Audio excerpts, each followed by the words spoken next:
Hey guys, what's going on? Hagrid, good to see you, buddy. Um, we'll be starting the stream soon. We're just waiting on a few people. I should probably just type this in because it'll probably be easier.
What's up, everybody? Welcome back to the stream.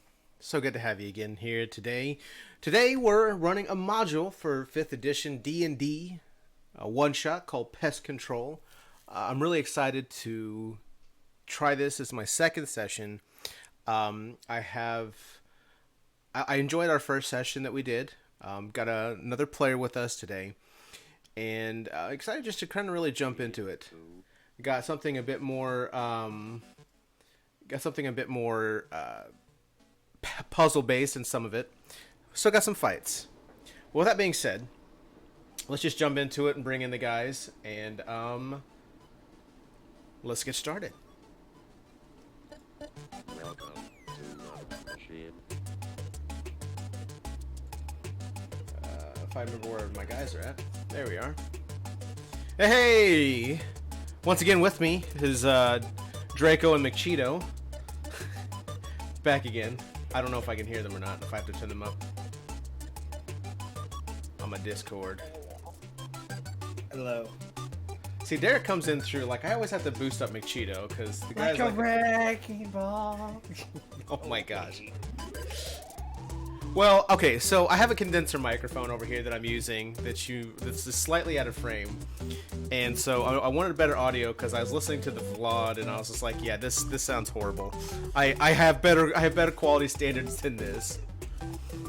So, actually, if I wanted to in my ear, I probably could.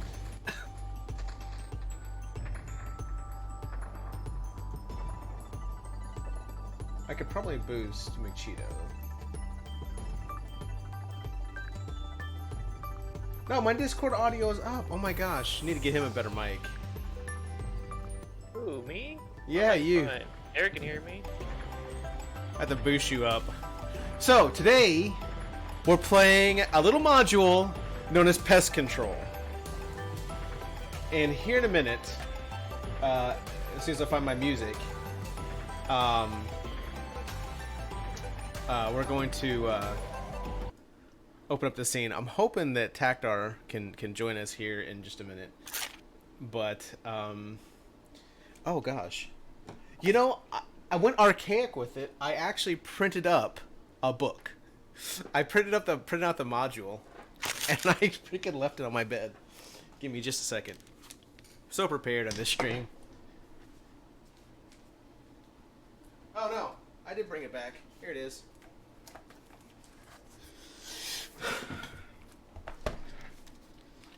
Hey, what can I say? DMing is hard. Acknowledged. Oh! Hagrid Ruby with the follow. Acknowledged. Thank you, Haggerino. My man.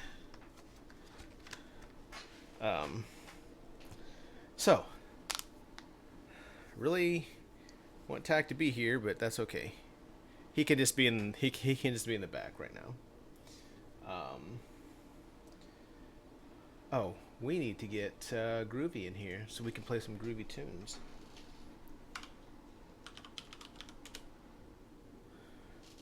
Welcome back, our Groovy Bot. Not an official sponsor. Ruby, we missed you. I'm telling you. Ruby. Ruby, Ruby, Ruby. Ruby.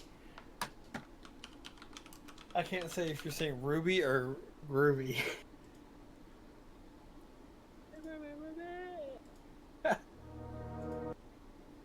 Alright. So Ruby or Groovy. See, you guys got me messed up over here.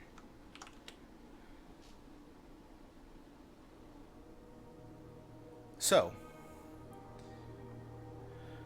I probably should vet some more of this music before I bring it out, but I don't, so. Alright. That being said, let's just jump into today's session, guys. So,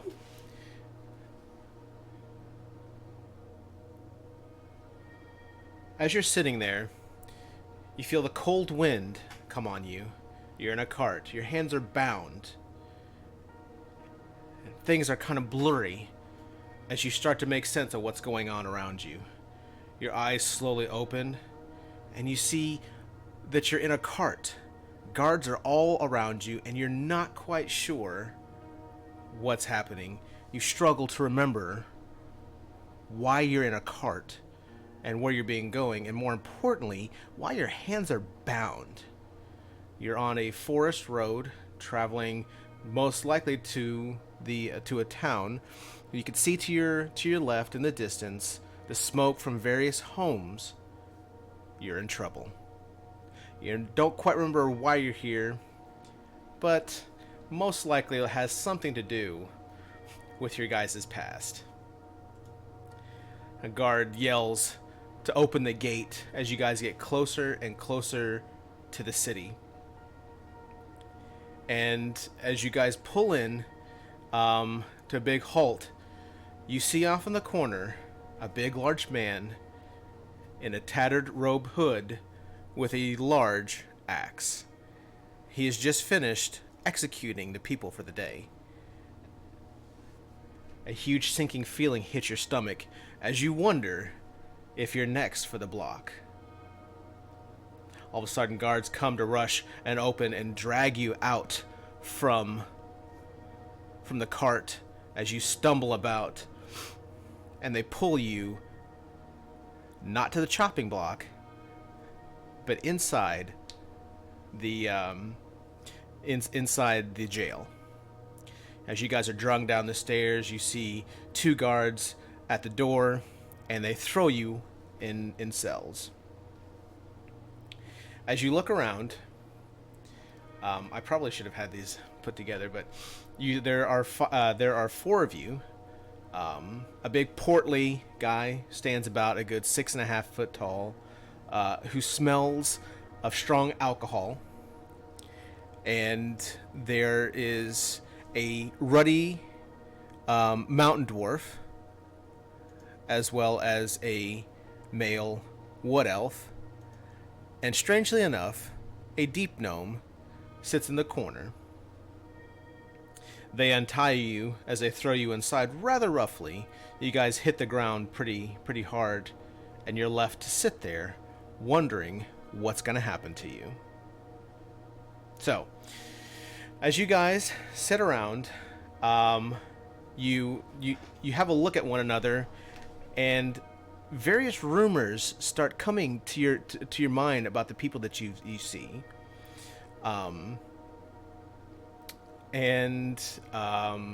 Let's see. I'll let you guys go ahead and introduce yourselves to one another.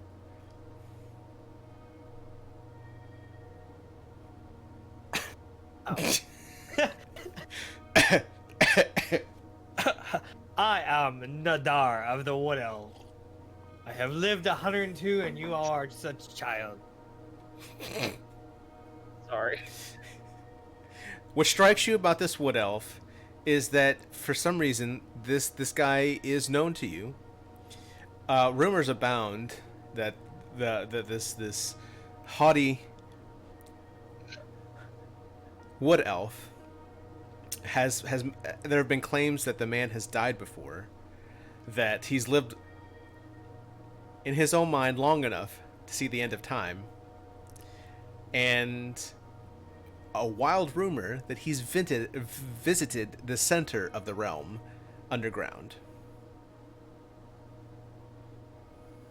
This is all fairly common knowledge, so.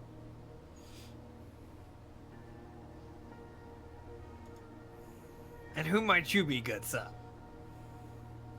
Wait, are we sitting in the same room? Yeah, you guys are in a jail cell.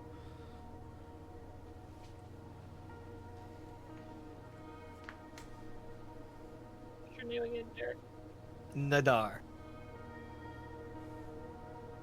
Nadar, my name is Kotor Shepard. You can call me Shepard.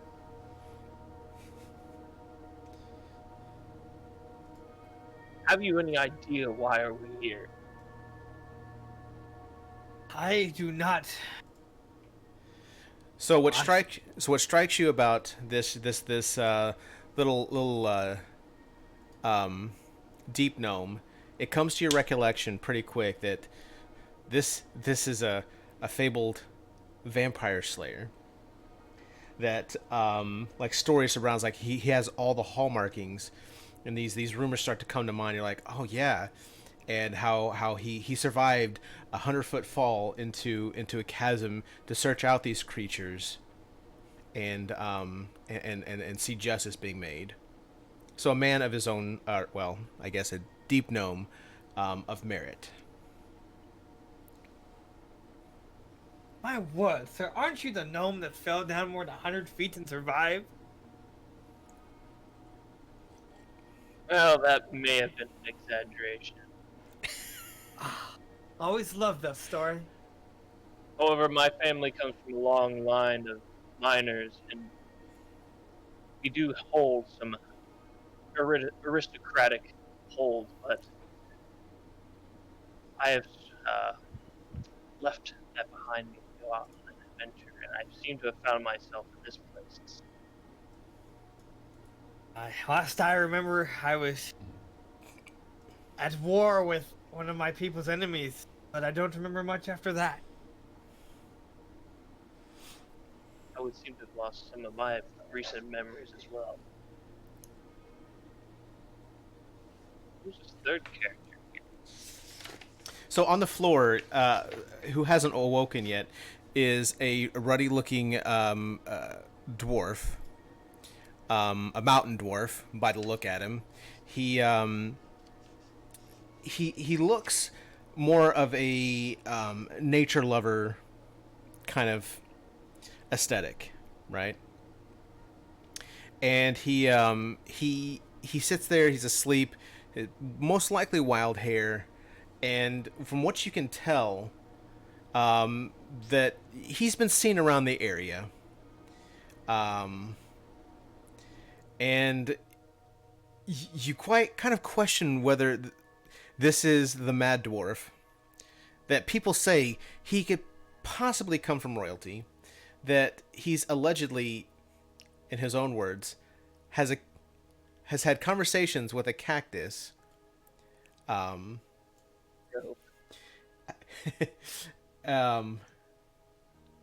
a prickly situation he was in, and that he has a crush on a figment of his own imagination.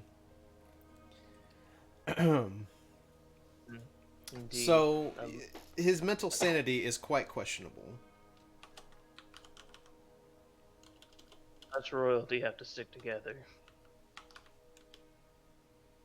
Well, I must protect the royalty so I can abandon you.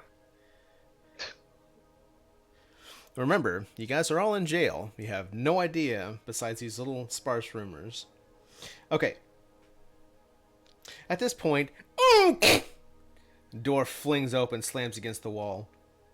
A small, dark-skinned colored halfling walks in the door, and as she does, two ginormous humanoid figures, clad in armor, are walking right behind her, both carrying long swords on their belts, and they follow her with the utmost respect, and she snaps her fingers, and they stand at attention. And she sees you, and she walks over to the cell and kind of eyes you up and down.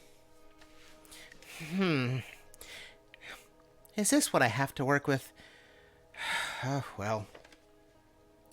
The other the fourth inmate, a rather portly man, still, even though he's big, he's rather hefty for his size, even though he is fat. So here's some muscle to him. What am I in here again? What, you? And he just kind of spits in her general direction. The guards behind her get mad, and they about to rush forward, and she just kind of like waves them off.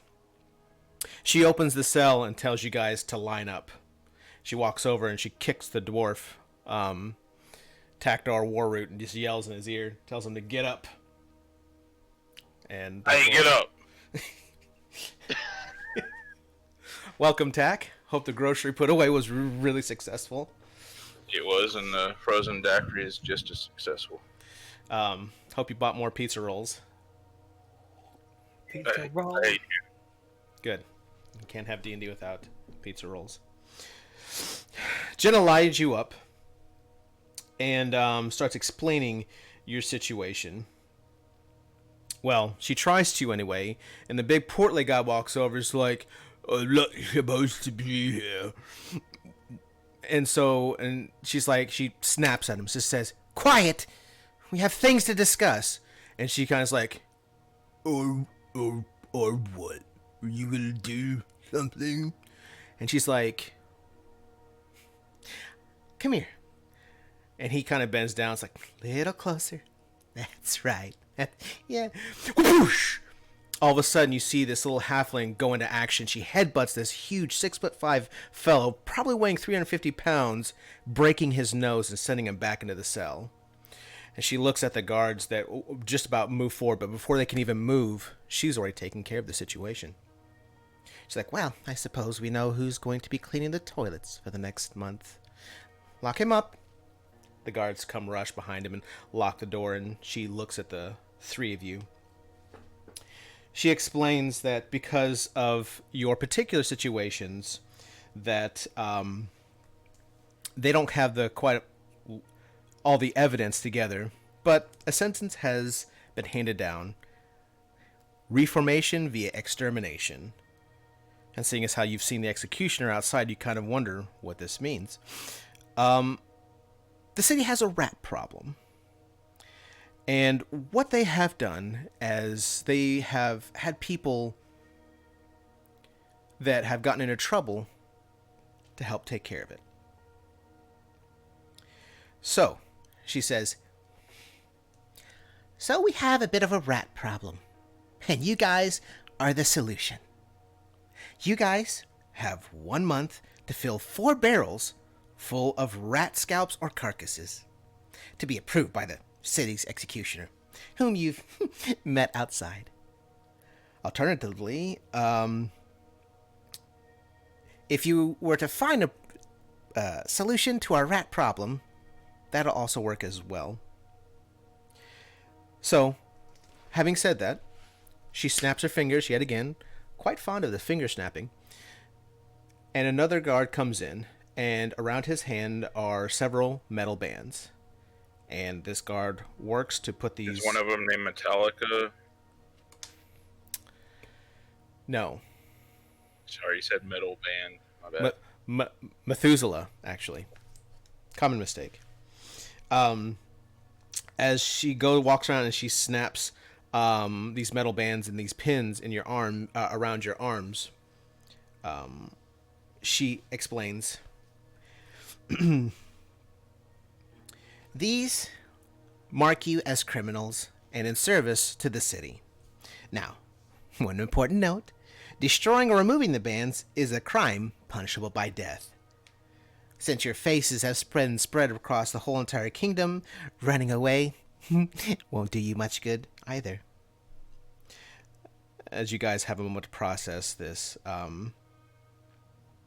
oh, by the way, for every month that you're late, another barrel will be added to your tally. Now go on. Go and get me some rat carcasses. And very quickly, the 2 big guards hoist you guys outside into the streets to set forth on your task.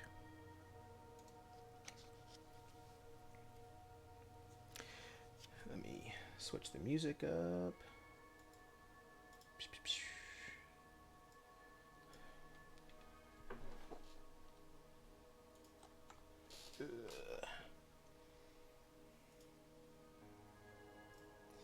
All right. So, now that you're in the city streets, you have a task ahead of you, and you think to yourself, well, it shouldn't be that hard, should it?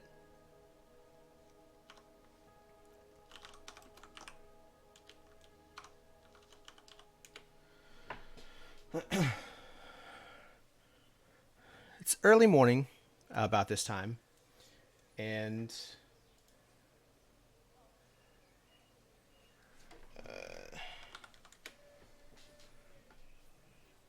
the 4 of you stand there.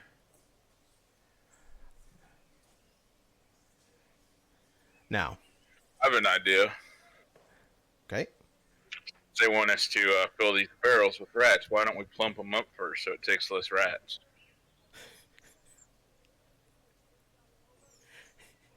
I Feed them. whatever would we feed them? Well, what do rats eat? Like anything, right? We just got to gather them, like herd them, and once they're herded, we could just feed them, rations, whatever. Woman We don't did have to feed say- them steak.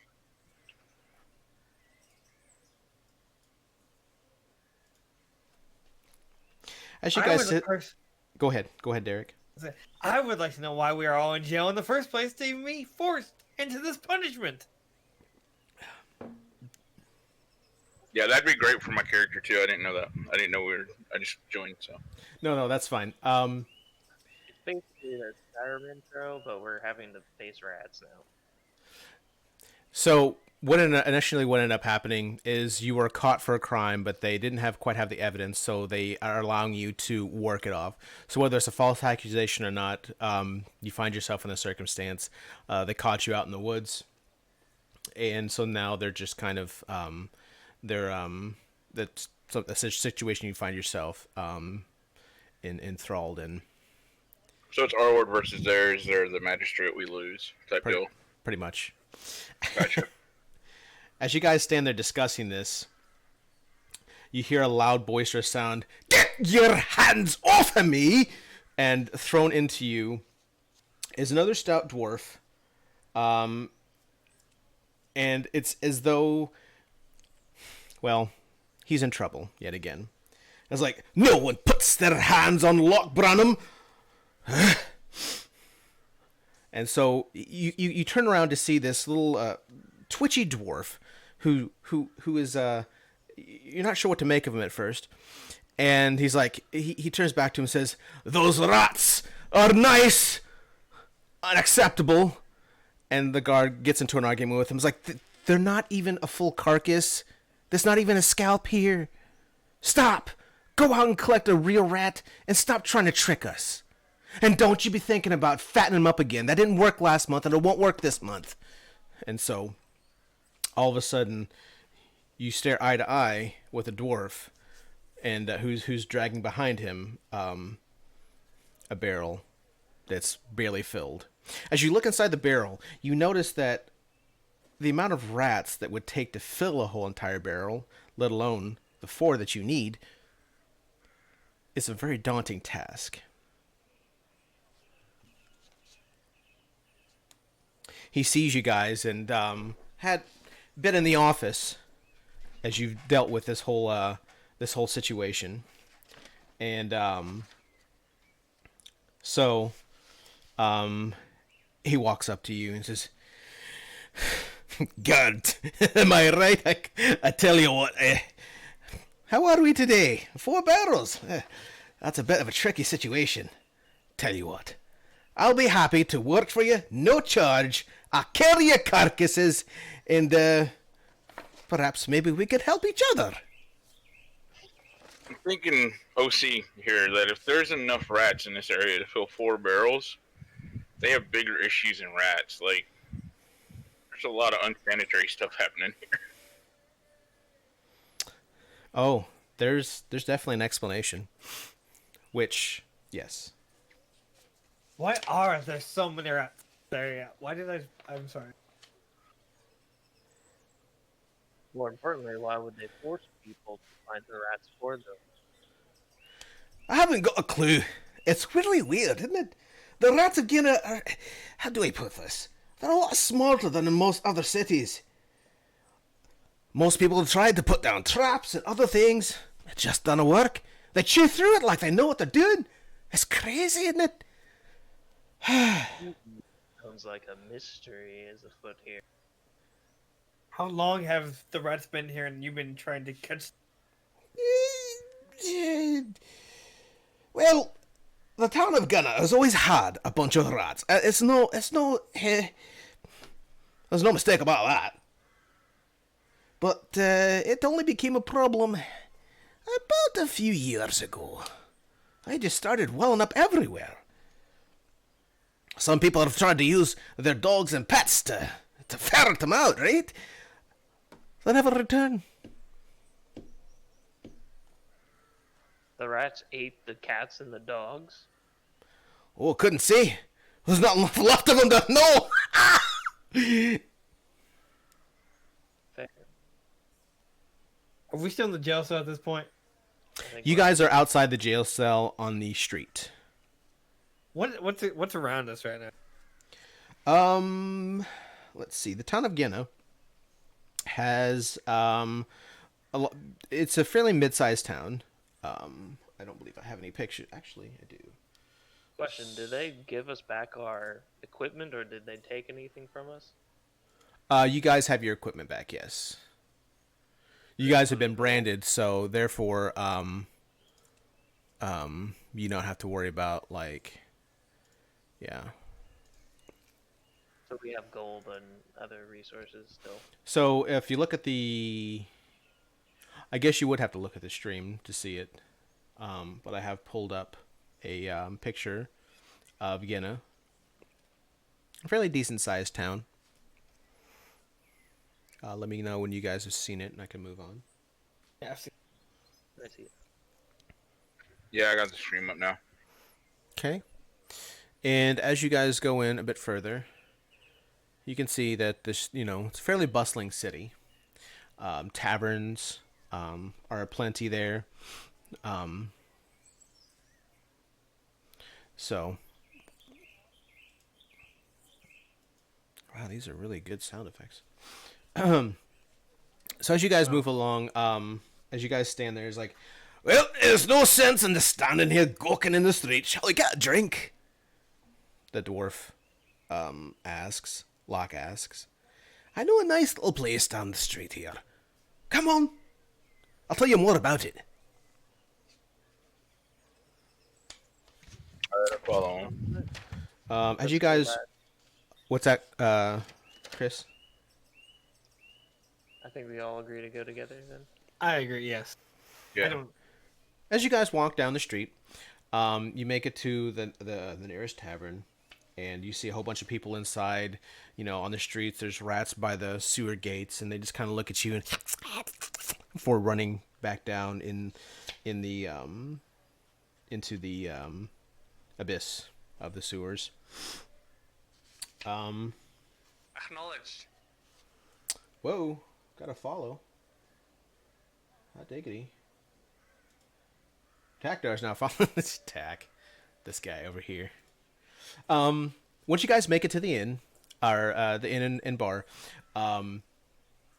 you see workers there. Some people actually have wrappings around their fingers, and they're like, man, what is going like they've been chewed up, and some people are scratching because of the rat problem, and they're all grumbling, trying to drink some of their sorrows away as they go throughout their day. So, as you guys sit there, what would you guys like to do? I would like to know what this door is. It a dwarf or no? The Scottish Dwarf, yes. Locke, yes. Locke. I would like to ask Locke why exactly he's been in prison in the first place. So ask him. Why, good dwarf, should we believe you if you were already thrown in jail and we don't even know what happened to us? It was a wee bit of a misunderstanding, you see. Kind of happens a lot around here because they don't have enough help to deal with the rats. So what they do, at least that's my theory anyway, is they decide that they're going to find extra help to do it. Matter of fact, there is a competition amongst rat catchers in this area, and it's fierce. You have to understand, there's terse. You got to be careful where you go. You start moseying around some area, well, you get jumped by a whole bunch of people wanting to kill you. The Thieves Guild in this area have been using this as ways to get their people out of jail. It's quite lucrative, actually. Sounds like it. Quite unfortunate. But I found myself in a bit of a situation, you know, debts being what they are, and, let's just say I have one barrel myself to get rid of, but I'm sure you look like a nice, fine group of people that could help me with this little bit of a problem, as I'll help you, of course. I'm a stout young dwarf, and I like to, I can carry your carcasses.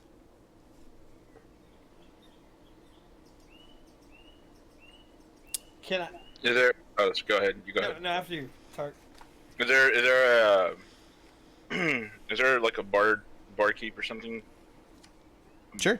He's busily pouring drinks for the patrons coming in. He gets a lot more business nowadays because, you know, of the depressing, like, people, there's rats everywhere. And it's not uncommon for people to always be kind of stamping on stuff and trying to run respectable businesses while rats run rampant. They've got to be super careful what they keep their stores. So everyone's kind of a little bit on edge. Can I buy the dwarf? What was his name again? Locke? Locke. Yes. Locke Brammer. Is the other drunk big dude with us? I think he's in prison, right? The other big dude, no. The halfling broke his nose for trying to, like, for thinking she was weak. Broke his nose and put him back in jail. So it's just you four. Can I do a perception check to see if there's actually any rats in the bar? Sure. go ahead and roll it. Tack, we use in D&D players we use a. I saw it. I saw the dice parser. And I don't Yeah. have anything to. It's just 1d20, correct? I don't have any. No. Wait. Perception. Your passive perception is 11. If you'd like to, perception for not Takdar, for Nadar. Your perception is +4. Oh my gosh. Yeah. Okay, so this +4. Yeah. 1d20 +4.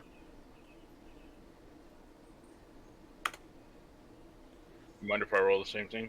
Sure. I got a 6. Oh, I got a 10. You got a 10. So, it's pretty obvious that no, Tack, you should have more than that, don't you? No, I got a +0, man. Can I Oh. insert that? Is that okay? Go ahead.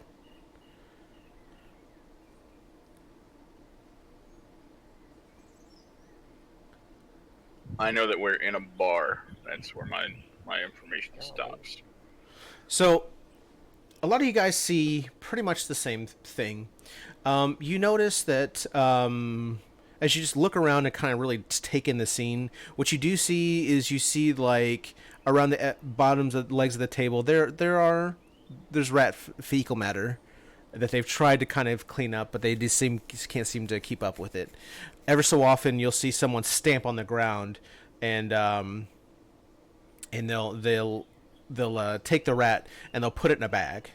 And a lot of these people have extra bags on them just because of the rat problem that they can use to sell. And so, unfortunately, it's become a bit of a big sales thing for them. So they've made it their business to have to keep all the rat carcasses they can and sell it off to kind of make ends meet. And just from what they see around. So as you look around, you look up in the rafters and the ceiling. Every once in a while, you'll see like little eyes dart around, and you're just like, man, that's a lot of rats. You also notice that cups tend to get knocked off because there's rats that have climbed up on stuff and knocked things off shelves. And so people are consistently going around trying to just micromanage it.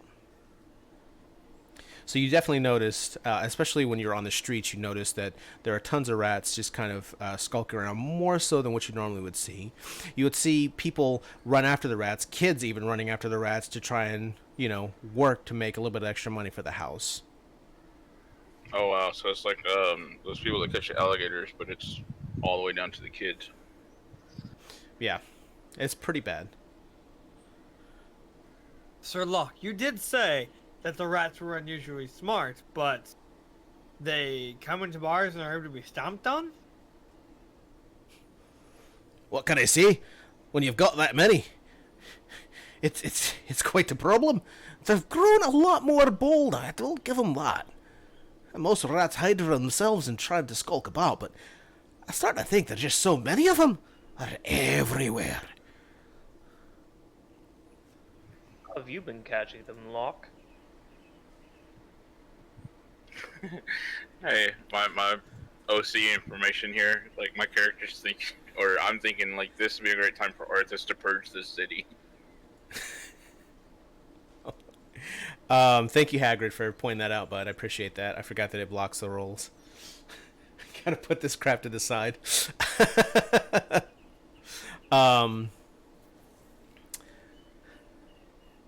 Yeah. Well, I've been trying many different theories and cooking up a lot of stuff, doing my own research. It's quite stressful. But it's been proving to have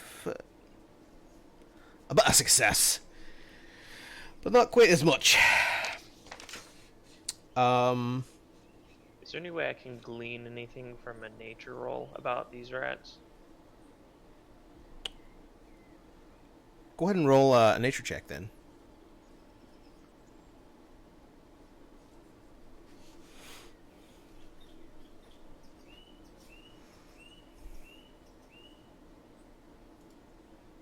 Oof.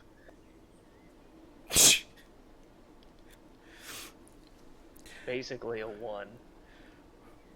Well, that's not how. Unfortunately, that's not how it works in 5e, and I'm learning that. What you can tell is when you look at when you look at the rats, like being a druid, you've seen a lot of rats. You've talked with a lot of rats, and He's a wizard. I'm the druid. that's what I said. I just went ahead and switched your stuff. Derek's a druid. No, okay. So that other lady that's supposed to join us, she was a druid, so I thought my mind got switched up. I'm a sorcerer. Oh, Yeah, all good, man. that would have been a lot of fun, but whatever. So, History, but at this point, you look at the rat and you can kind of tell that there's something a bit off about these rats, and it's what really kind of grips you is their eyes, right? So you notice the rats kind of moving around, and they don't really make much of a hide of it, but they really can't get to them, so they just you sit there and look at them, and it's really weird. You get this eerie feeling that they're almost kind of watching you as well, and you look at them, and it's like something just doesn't sit right, but you can't quite tell what it is. can I do an Arcana check and see if there's any magic involved here? Go ahead, Derek. Honestly, I was gonna. So I have. I'm gonna animal handle it, and it says I can roll a wisdom check to intuit an animal's intentions. So can I roll a check for that? Sure. We'll get back to you in a second, Chris.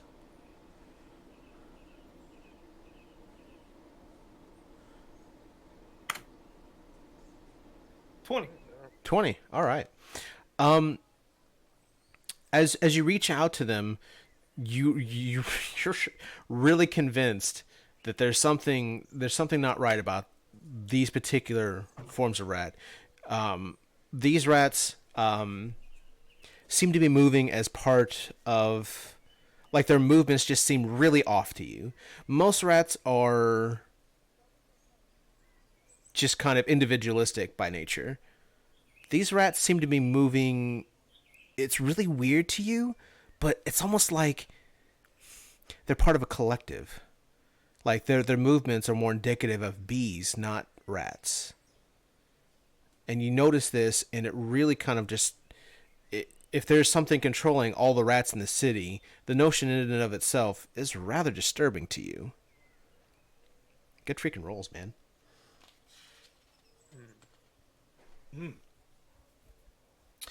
Locke sits there. He drinks. He slams his drink down, and he's like, "Whew, that was good."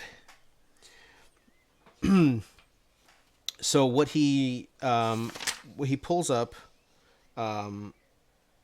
is he pulls out a map, and he's just like, "I've been waiting for the right time and possibly the right people, and my deadline's done at the end of the week. So I'm gonna let you guys in a bit of a plan I've got." He slaps down a large stretch of parchment, and he says, "There's a part of the city that's it's cut off, so you can get into the sewer." And he points out that there's the water flow, and he points out this stretch of the sewer that could possibly hold this nest of rats. And his theory is that they've got to have some place to where they can breed undisturbed, and the only place to really do that is most likely going to be in the sewers. I will go to war with these rats. You've got Scottish on me. I don't know why I keep doing it, but Jesus. it just keeps happening. Hey, I'm rubbing off on you, ain't I? Look at this guy right here. Look at him. It's great. Everyone likes a nice stout dwarf.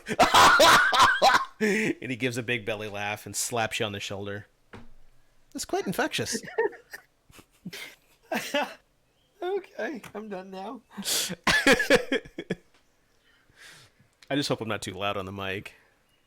You're not. We can control our volume too. So Nice you. I'm prepared to go to war with these rats. I'm chilling with my 5 perception. I'm just like off of my own thoughts. Like my ADHD's kicking in. I don't know what y'all are doing. Still crushing on your figment of your own imagination. Yeah, pretty much. Like just chilling. Question, Shane. Go. Can I put to sleep a bunch of rats in this room? If you cast that in that room, you're gonna put the patrons asleep, and you're gonna like knock everybody out. You might get some rat stuff. I didn't ask how big the room was. I said I cast fireball. Okay. Can I do that too? Roast them all. I mean, you could try it, I guess, but like, I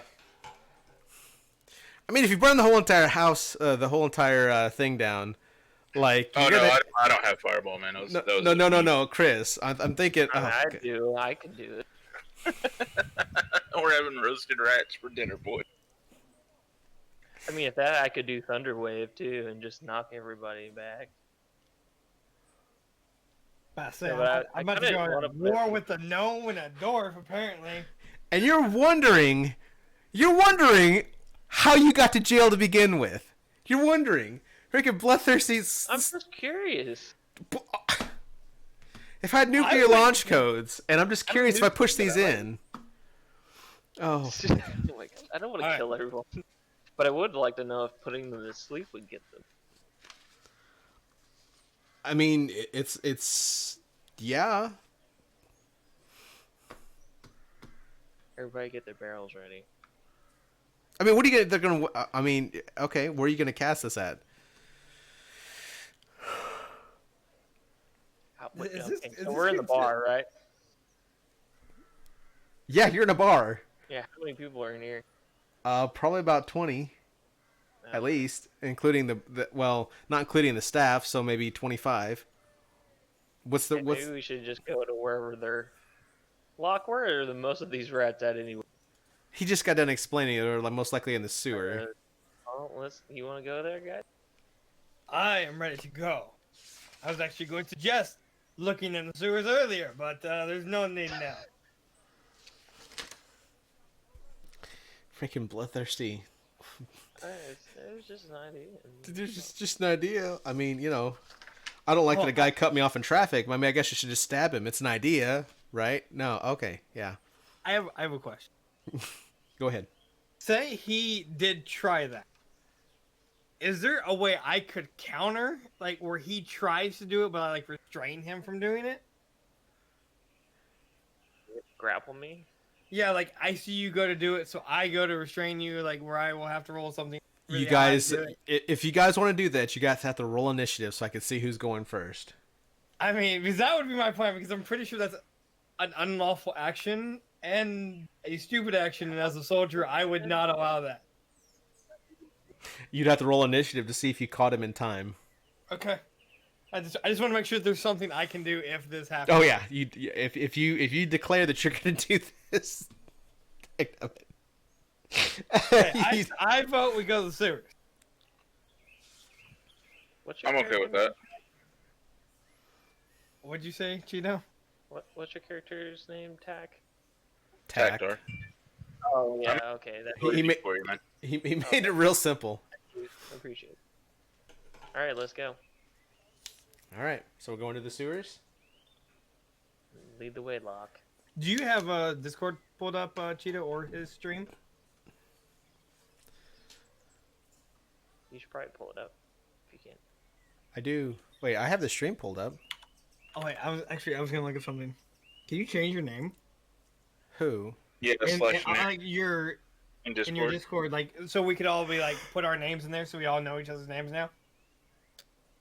Like the names of your characters or the names of your? Yeah, if you want to. Okay. Oh. Okay. Okay. There we go. So I'm now.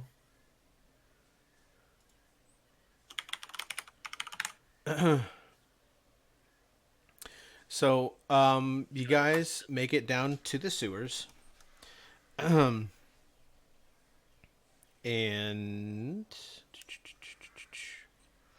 Locke takes you to the section that he was talking about, and he follows through like, yeah, I think it's right about here.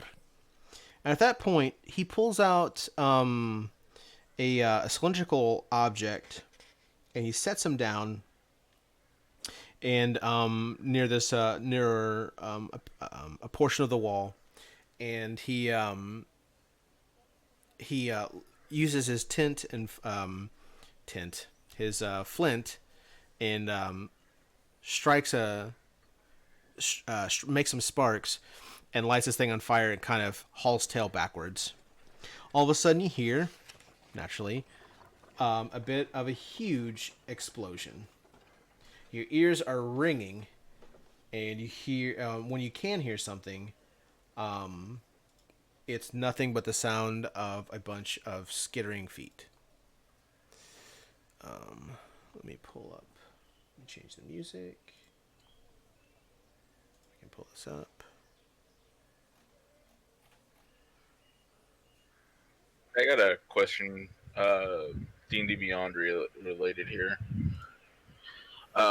This is my first 5th edition campaign like ever, and I'm picking my spells or managing my spells. I'm not sure exactly what it means by like all of a sudden I can prepare like a shit ton of them, but I'm not sure what that means exactly in 5th edition. So spells. Let me pull up your character sheet. Spells. So I learned Shillelagh and Thunderclap because Thunderclap is hella fun. Does it show as a cantrip for you?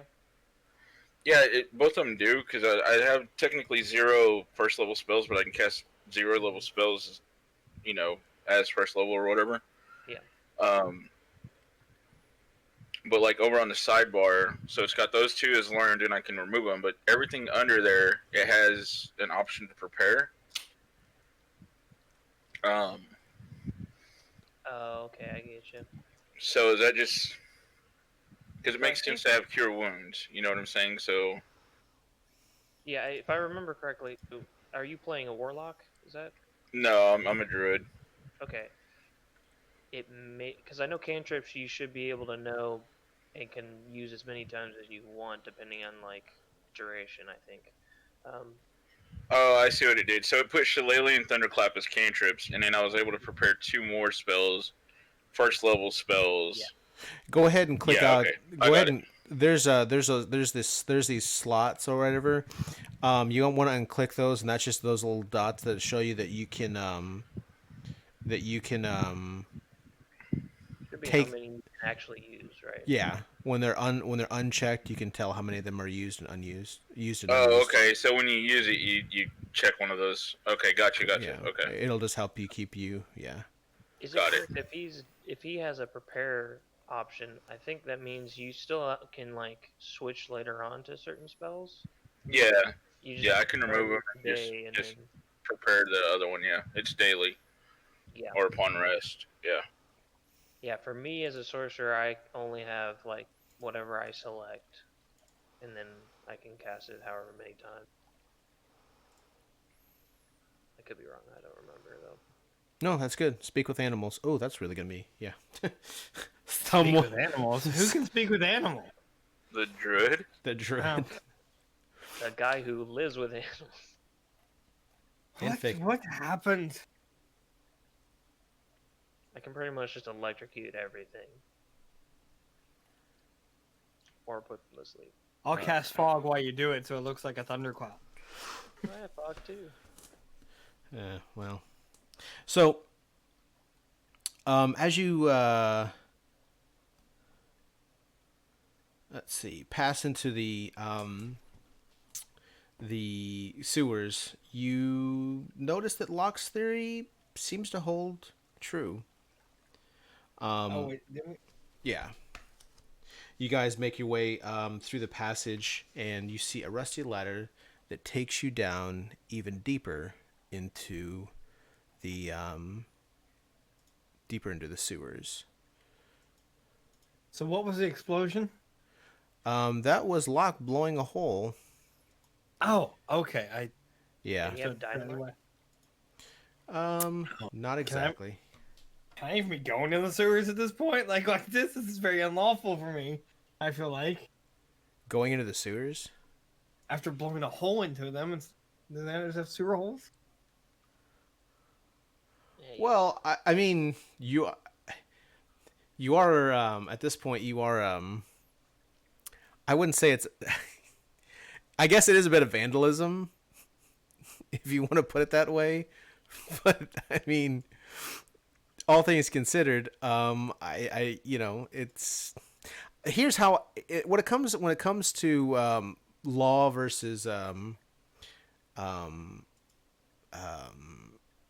like when it comes to like alignments, I feel like lawful is how you live your life, and good is your moral compass. So like lawful people that like monks, they get up at 5 in the morning every morning without question, and they go and they get, you know, that's just what they do, and they have a routine, and you know, the more chaotic you go, the more like you intend to do a lot of things, but they just don't exactly get done. So this here's Tactile War Root. It's the best one that I could find. Don't at me. We don't have her anymore. This is Christopher. And this sleepy looking elf creature is Derek. So you guys find yourself... Nadar, thank you. Well, Nadar Derek. So you guys are in a room, and there's sparse bits of light in here, but you're getting the impression that it's going to get dark really quick. I do have dark vision up to 120 feet. Just... Of course you do. Jeez, this kid. I would like to light a torch. Honestly. You light a torch. Well, I didn't know if I had to roll anything for that and see if that's. I could suck at lighting torches, man. Yeah, I've got dark vision up to 60 feet, so I'm good there too. Actually, so do I. Oh, we Never do. mind. I have dark vision up to 60 feet. Screw your light system. We got this. That's actually no one's playing humans. All right. I will be your scout. Why would you ever play such a weak race? Because bonuses to Blind stuff. So what's his name in here with us? Locke, yeah, he's with us. He's with you. Where is he? He's off in the corner. He's blowing shit up, man. I don't like that. All right. Well, can I roll a perception check to see if there's anything extra in the room? Go ahead. Go ahead. You are more than welcome, sir. Was it a plus 4? That's right.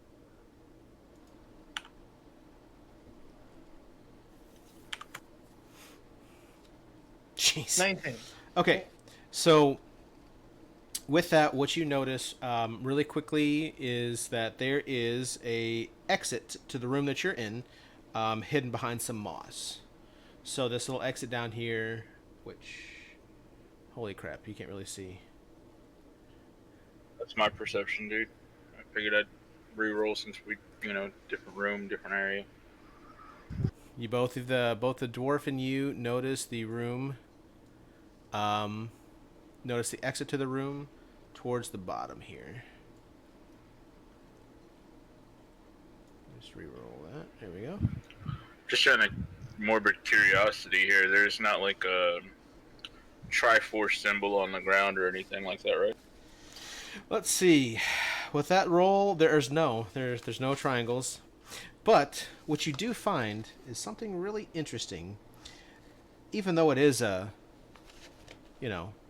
part of the sewer, the room looks strangely not sewer-ish. It looks like it was a pre-built room for another purpose, but you can't quite put your finger on like why. Staging area type, or Well, the room is of itself Like when it doesn't look modern. Like the everything that you've seen above of the city so far has a particular style and craftsmanship to it. Down here, it looks different. It doesn't look like it was made by the same people. So, I want to move to the moss covered doorway. okay. As you open up, you see a path beyond. So, okay, have you gone through the door then? I am at the door. Yeah, I follow him and I cast Shillelagh. Oh yeah. What is Shillelagh? Shillelagh. It's basically a magical quarterstaff or club. He gonna be spanking some people. Gives me a +2 I to have hit. daggers out, by the way.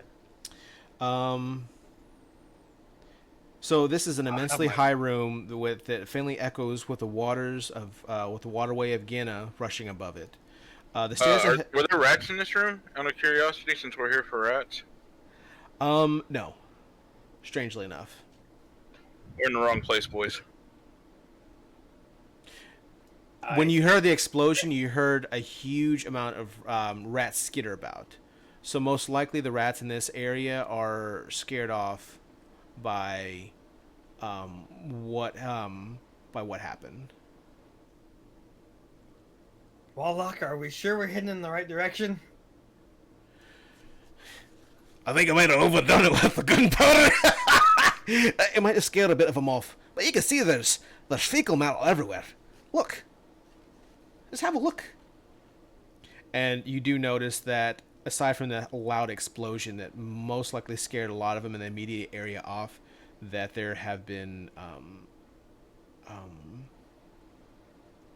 signs of them being here.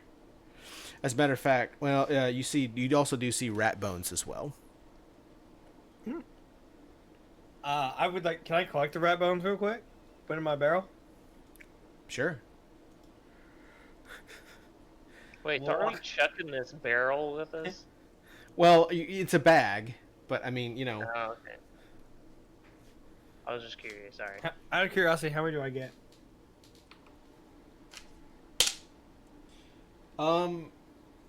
You get about three rat skulls. If you want to put that on your thing. Wait, can I? Oh, are they only rat skull? Oh, I want the whole carcass. Fill up my barrel quicker. I mean, there are bits and bones everywhere. A lot of them are washed aside, so. All right, 3 rat skulls. Got it. Jeez. He's going after it. That is the best 8-bit graphic for D&D I've ever seen, man. That was awesome. The whole party advanced. I liked it. Yeah, well, Photoshop is an amazing program. I spend $50 a month for this program. What's the marching order? I'm gonna go first because I do have the longest range and vision here. I'm gonna Yeah, go that's- last. Wait, with my bow. I'll go mid. Okay. As you guys enter the room, you notice a bit of a problem. The immensely high room, oh gosh, the rats are scaring me. Oh, jeez. I think this is a bad idea for music. Because I can hear the rats in my headset. I'm like, oh. Love it. Jesus. Get it done, man. God help me. So what you notice is that if you're going to make it the rest of the way, that as you walk up a set of stairs, which you're currently on, you're going to have to climb up to proceed. Because the rest of the path here has been Is it like rubble from the explosion, or what? no, it's crumbled away. So is it like slippery in this dungeon and stuff? There's just like you're gonna have to find a way to climb around it because like there's no more the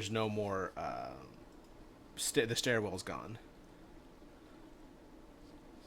Well, I must say, the people can fit in first. Like this area right here, like there's no stairway, but there is a bit of a walkway along the wall that you can use to get in here, to get in there. Like this. The room's high, right? Yeah, you guys are going up, uh, 20 feet up in the air along a walled side, but it's all crumbled off. Like the Can we last. do an investigation to see if there's any like potential way to make it up there just climbing? I mean, if you guys want to just climb, it's I want to try to climb fancy way. okay. Go ahead and make an athletics checks for me. I'm down for that. I'll do it too. I've also Let's got see. rope, too. Athletics was which one? If you want to, if you Strength guys, based. yeah, if you guys Oh, it's have for fun. if you have rope, you can always use that as well to kind of help each other out.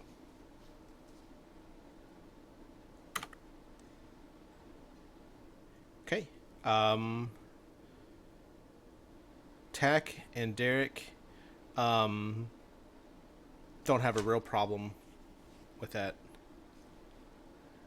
And yeah, guys make it up the wall, and you guys make it to this little. Can I take some rope and kind of put it off to the edge there in case we need to come back down? If you want to, you won't have rope then for the rest of the adventure, so you come back How and get high it. of a length is it? Is there any way I can separate it? It's I think I have like 50. it's about 10 feet up. So Yeah. I've got about 40 feet 50 of rope feet left. of rope hempen, so can I separate that off? And I do have knives, so I mean, if you want to, I'm gonna go ahead and cut off a piece of the rope long enough to where it will just go that length in case we need to come back down. okay. Well done.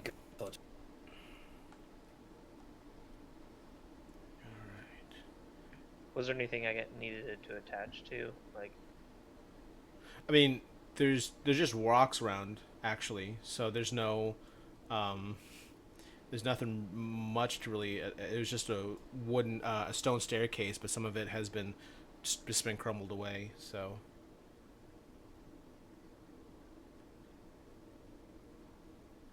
I say we continue. Wait, are there any rat bones in this? Can I roll a perception check for that? no, there's all you find are fecal matter, my friend.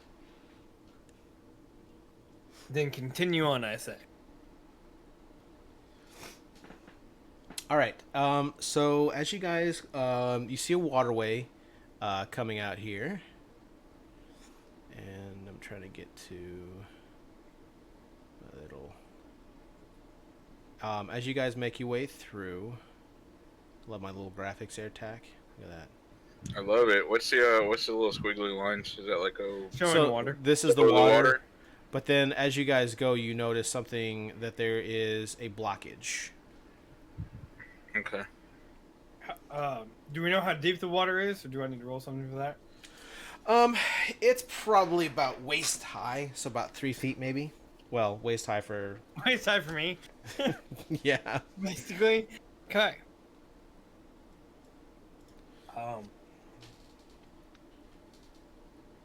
Can we approach the water? What's it like? A weird color? Is it just regular clear water? What is it? It's sewer water. Okay, just making sure. oh, It's got a nice odor to it. Yay. Well, disgusting.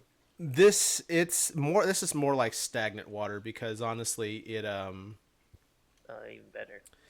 because it's not used as much as before. Like the water still finds its way in here, but like it's not an official part of the sewer system, but it is like it's It's just free flowing water, basically, right? pretty much at this point because like it was used as a sewer, but again the architecture is indicative of is not the same as what you've seen. Like when you enter downstairs, like it was a lot different. Can I So- roll a perception check to see if there's anything dangerous or lurking beneath the water? Sure, go ahead. Can I also do investigate the blockage? Um, I'm gonna do a general perception of the entire area, just to see if there's like anything behind us, like to the left on your map there, so on and so forth. You know. okay. So let's go ahead and have yours. Derek, what was yours again? What was yours for? To see if there's anything lurking or dangerous below the waterline. Let's see. I rolled. Derek, 14. What you do actually see interest you because you see a few rats swimming around in there, and when they notice you, they dunk under the water and just kind of swim away. And it's towards the Now I'm blockage. worried. And so, yeah. Tack, yours is a general perception of the area. Anything dangerous? Not that you can tell. There's nothing really there that. I mean, the place looks old and it looks rickety and not very upkept like you saw when you first came down to the sewers. So definitely an antiquated place that's actually held up quite well. So let's go, Chris. What was yours for again? Investigation of that blockage. So you notice that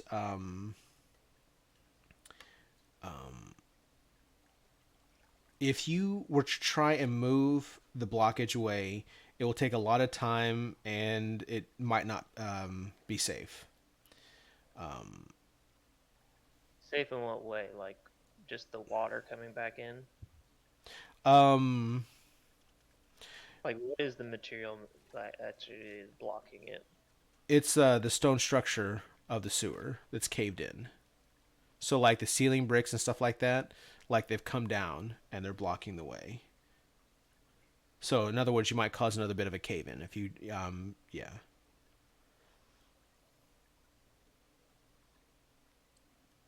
I would like to get in the water and walk towards the blockage. Okay. As you approach the blockage, you notice that there's a possibility of going underneath the water to the other side. Are they with me, or or are they still back where they were? As far as I know, they're just kind of looking around. So, Hey, gentlemen, there's a way under this waterway if we want to come. so there's If that. you men can handle it. Well, as you're approaching that area, one thing you guys do notice is while you're covered in nasty water, there is a passageway right here.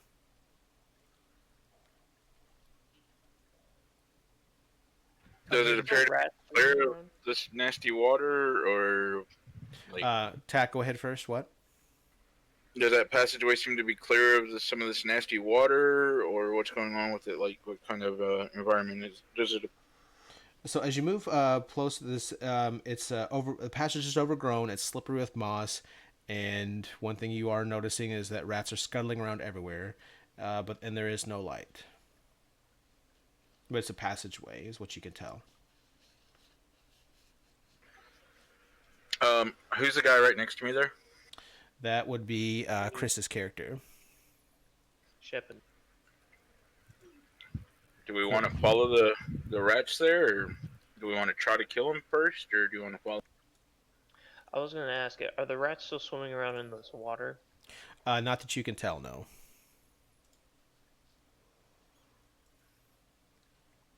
Yeah, if you want to go down there, attack, we can go together.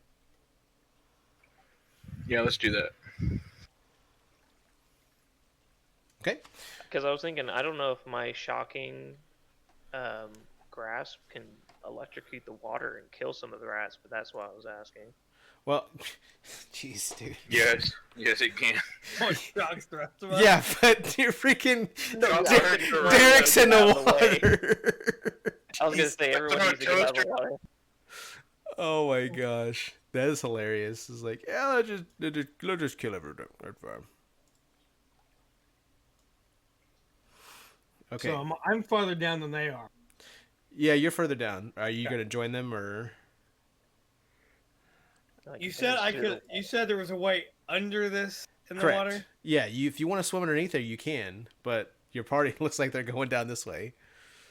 I'm check, go under and come back if there's something down there, or do I just go? Tell your party if that's what you want to do, because they're already headed down this way. Okay. I will actually stay with my party and go back.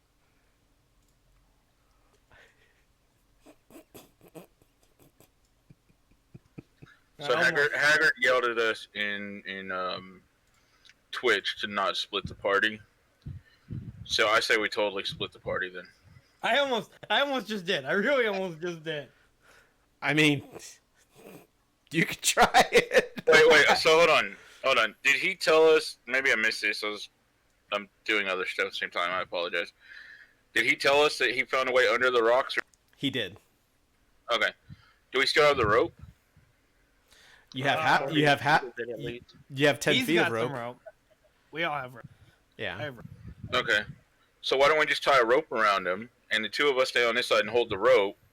That way, if it's heavy current or something on the other side of these rocks, and he starts getting, swept away, we can pull him back. Okay. So what you guys want to do? Game. I am game with that stuff. Alrighty. Must risk all in war. Who's going under? Me. Eric. Oh, we already volunteered him. Oh, okay. You mean voluntold him? Yes. Okay, so Derek, Here's the rope, but don't break or catch on anything, man. Like, be safe. All right. Be safe. Okay, make an athletics check, please. All right. like everyone, we're holding dude. the rope on this end, or Oh no, just him. 1d20 plus 3. Oh god. Oh, the 7. And that's with a plus 3. well, now we have to revive him from this concussion. So I as you made go this be as you go do you find the passage to go go through, but you're not able to get in. Well, lads, I tried. Maybe a smaller soldier would be better. All of a sudden, Where are we gonna find one of those? Nadar comes up. Passage, How's that poop water? and he's choking, and he couldn't see his way through the water well enough, and he tries to wedge his way through, but he's just unsuccessful, and yeah, so One of you like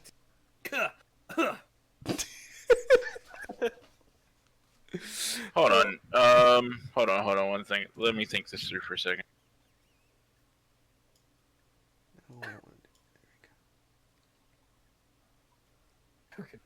Is there any way to know how big of a gap that is? It's just a matter of working your way through it. So you have to make an athletics check to get through. I failed, and I'm not going Oh, under dude, for I at least 5 minutes. Hey, so wild shape as a druid, I can magically assume the shape of a beast that I've seen before. Does that include the rats, where I could just squeeze through? Yeah, if you want to use one of your. Yeah, so that doesn't count as a regular spell. It's just a druid feature. So yeah, I'll use one. Okay. All right. So I turn into a rat. Well, if you do that, you still have to make that. I think you need. Oh, okay. Yeah, no, that's fine. Yeah. No, that should work. Yeah, that's fine. That's good. Yeah. And I bite the rope to let him know which rat it is. All of a sudden, you Don't see. kill me! Do not throw the toaster at me! And so when you eat something crunchy. That was awesome. Alright, so I grab the rope and I bite the rope and I try to swim through. You want an athletics check or something like that, or? Yeah, go ahead and give me an athletics check. Sure. Hagrid's just roasting you guys in chat. My second D&D game in like 10 years, man. Guys, Wow, this dice parser. Does not like us right now. holy freaking cow. Okay. Staring at your dice parser like, why? Why do you... Maybe I should pull the real dice out here. Oh my gosh. Okay. Well, It was nice being in you guys' party for roughly an hour. We thank you for making an appearance. jeez. Grilled cheese, dude. You kind of get swept away in the current because once you get down there, again, you have a problem with the water being dark, and you're trying to fight the current and Do I find. make it under the rocks though? Like, do I make it through where I could just pop out a wild shape? Wait, what? Because I'm the size of a rat. Do I make it through, and then I can just cancel a wild shape? Yeah, if you want to, I think that'll work. You know what I'm saying? And I does that know what work? So, let me see. I don't want to delete the character. You make it through. Let me see here. But the rope's no longer tied to it, correct? Yeah, no, that rope's gone. It slipped out of him as he tried to wiggle through all this garbage. So he's Damn, on the bro. he's on the other side.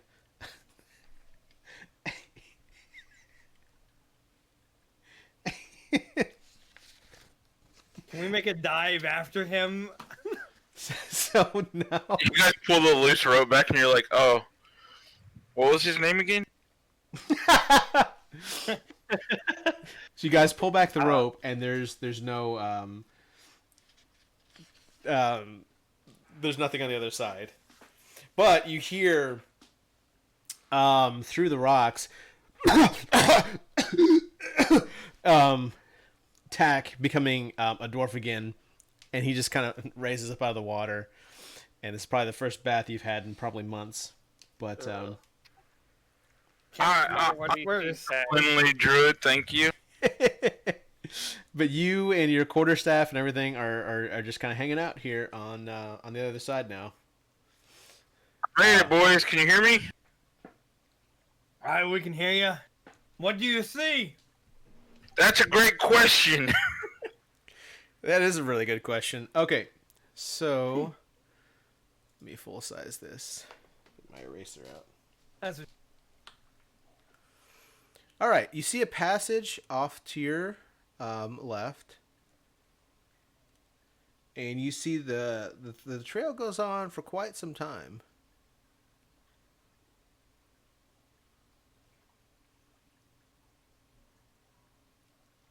And actually, you see a passage off. Can I see it? Yeah, can I see the T up there and all that? Can I see it tee off and whatnot? 1, 2, 3. You said 60 feet, so is that 5 feet per square? Correct. 10, 15, Yeah, that's within range. That's my range right there. Yep. Yeah. You see, but what's going on, and then you can kind of tell how the water's flowing. That there's a bit of a bend at towards the end of it. Alright, so I'll relay that information to them that there's a passage to the left, one to the right, and then a T even further down. Okay. Shane, can I look down that hallway that I'm standing in front of? Yes. I have 120 feet, so I should be able to see something. You'd like to think that, wouldn't you? Yeah. Well, maybe one of these branches links together. well, you can't see around corners, so we won't see that. I Right. know, I'm just saying. It's possible. Actually, I'm gonna take off. Wait, I'm still by the rocks because he. I'm Yeah, gonna be you're very much by the rocks. for the. I don't have this rigged. Don't at me, bro. Don't at me, bro. Actually, you're standing in front of a door. Actually, that's not a door. That's just a passageway. Yeah, that's about all you see. You see a wall.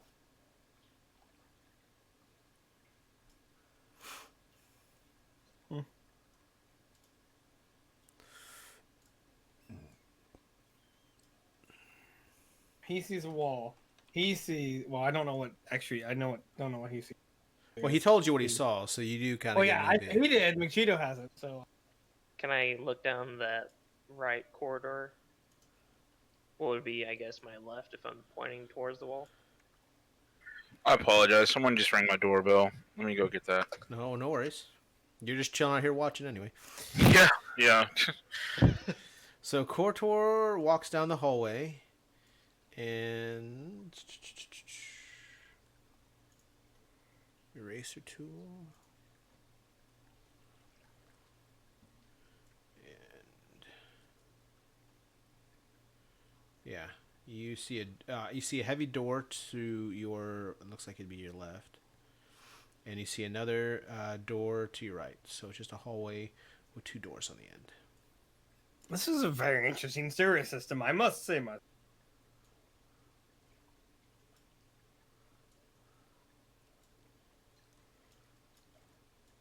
wish I can get Discord just to hang out. Yeah, I can get it to hang out up here.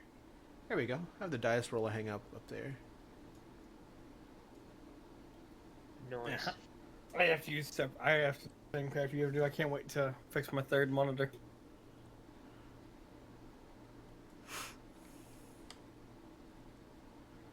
I can zoom out of this bad boy. There we go. So there's a door over there on the right of the map. And there's a small passage kind of right here as well.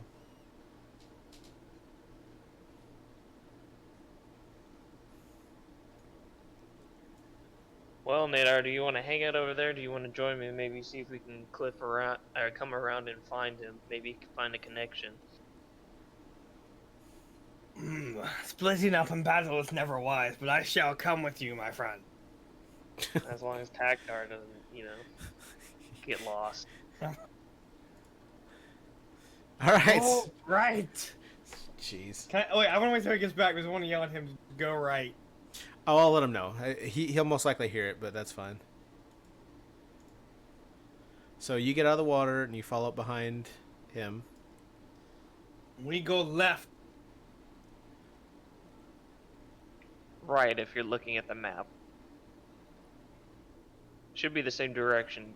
Tactar. Basically the same direction he's supposed to go if he knows his left from right. Okay. Now I think about it, knowing these characters, I don't know if he does. So you head up to the door.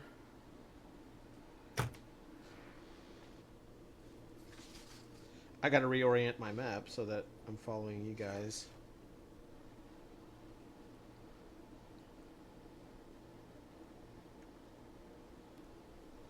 Okay.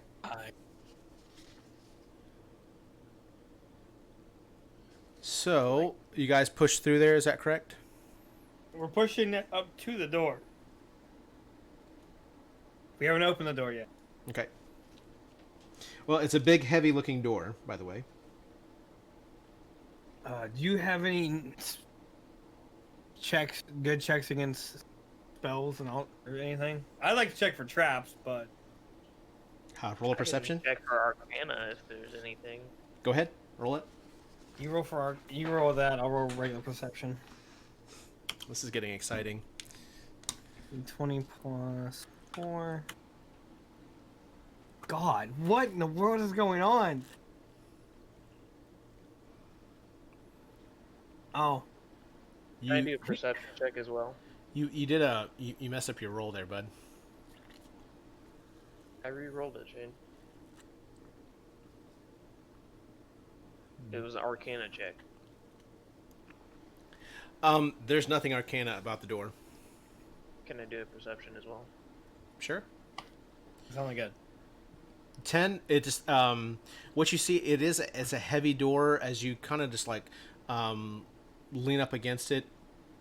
It's rather it is essentially a very hefty door. Which you guys got about the same one. So Go ahead and open it. okay. So as you both push on the door, it is even heavier than how it looks, and something and all of a sudden, as you move this big piece of stone, it scrapes really loud against the wall. Once you open the door, you see nothing. Nothing? Is it just a room with nothing in it? So as you guys go in, you guys walk into the room. Like you can't see anything in the room just yet, but yeah. Yeah, like I step right outside where the door is.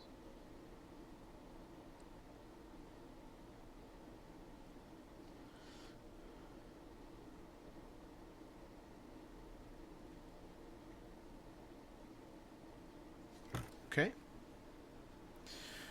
So, let me.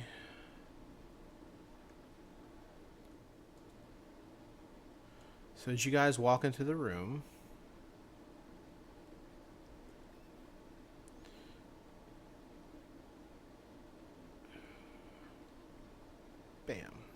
dungeon dive. You hear a sound behind you of something, as you open the door, something closing. Or something moving, rather. And so, as you guys move in, let's see.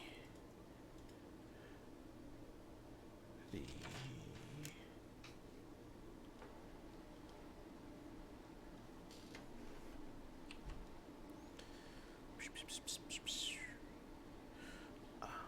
Chris notices as he walks in an altar, and on it sits an ugly statue to some sort of fish god or something.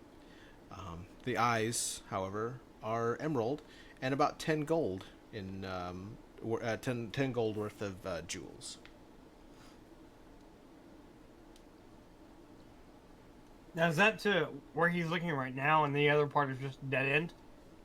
No, that's actually another door. Oh, okay. Is there any like Arcana or history check for that?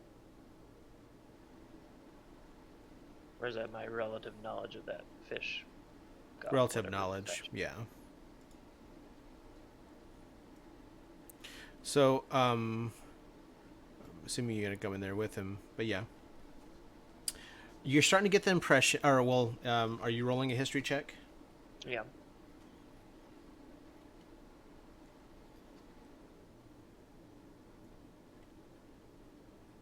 Golly, these rolls, man. So a 10, well, remember, 10 is about normal, 15 is hard, and 30 is almost impossible. So you have to understand the scale. So a 10, as you look at that, and from what you're gathering with the rest of the area, that the impression you're starting to get is that Gena was built on a different city. And so you're kind of going through the remains of a former city that you, without further research, that you're just able to tell that this place is part of a civilization that is most likely long gone. But without further research and a place of knowledge, you're not going to be able to substantiate that until you do more research. So would I know where that would be? Because I do have the researcher feature, and it's my background. Well, you do, So but the that's thing something is that's you'd have to. involved, You can't research. You'd have to be at a library or something. Yeah. Hey Shane, I hate to do this, but I got family from out of state that just kind of surprised us, so I have to dip for a little bit, man. No, that's fine. Appreciate you hanging out, buddy. No problem. Guys, the sewer up here is not going anywhere. Just letting you know. All right, I'll see you later, man. Today is the day of family, let me tell you. So Takdar is eaten alive by rats, and okay. Do we know that he's dead? I mean, technically he's not dead. He's just probably gonna show up at the end like, how did you even survive? Okay, cool. He was lost in thought. For a So long time. while he does that, can I go and do a perception check on the other door? Make sure there's no traps on that one. Go ahead. I'll go ahead and take those emeralds if there's a way to do that with my dagger. Sure. Jeez. My God. Doesn't matter now. It again is a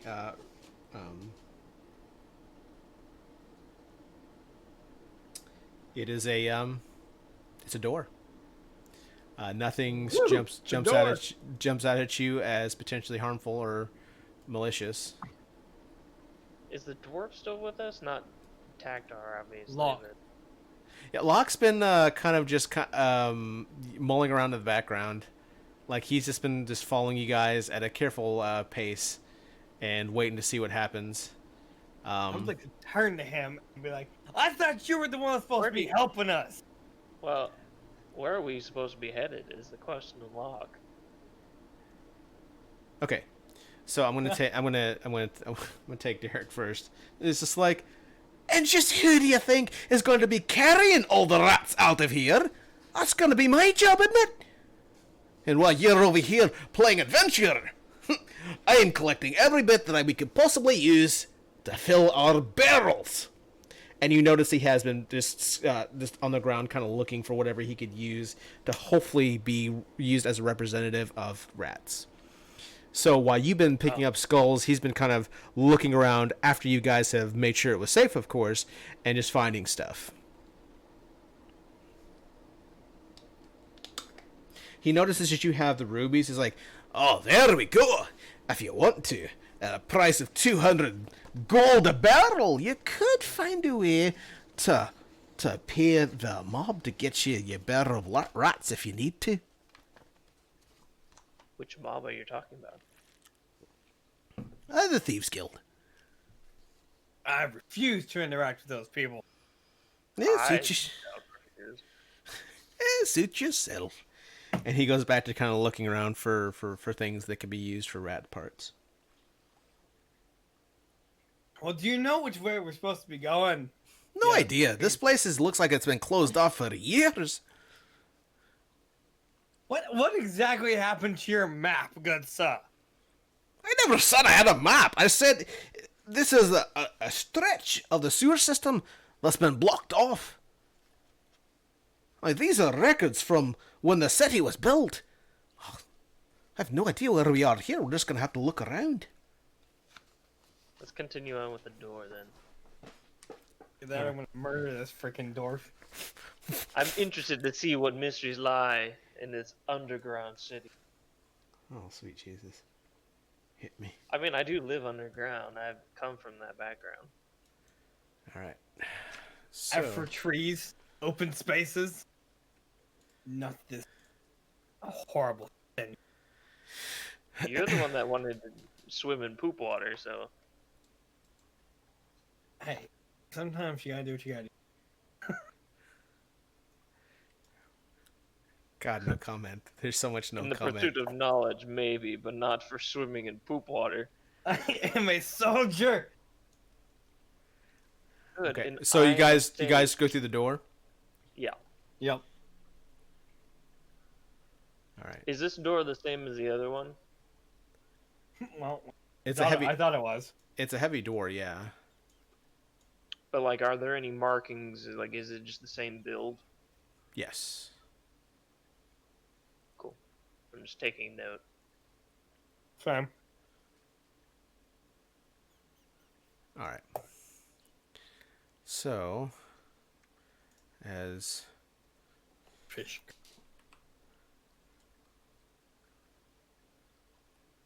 walk in, what you notice is the stretch looks like it was part of a walkway, and it confirms your suspicions that you are in fact in a different in a part of the city that the current city is built on top of. This must have been a rich part of the city because there's the artisanship of the tiles and all this looks much richer than what you expected to see.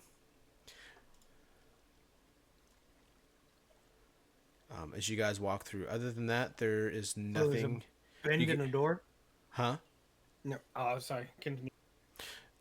There's a walkway that continues on. Let's get. As you walk through here. Perhaps we can buy our way out.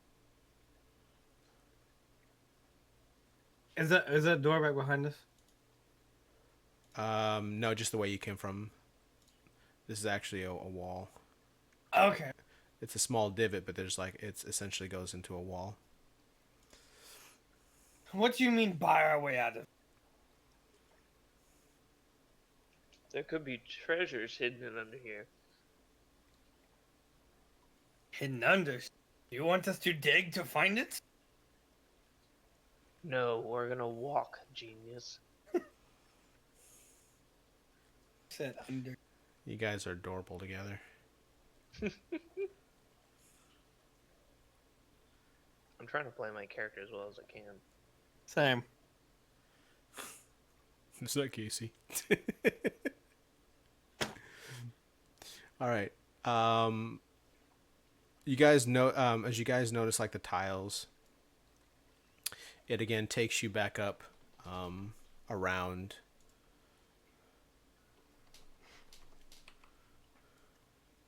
Are there like other like mosaic tiles?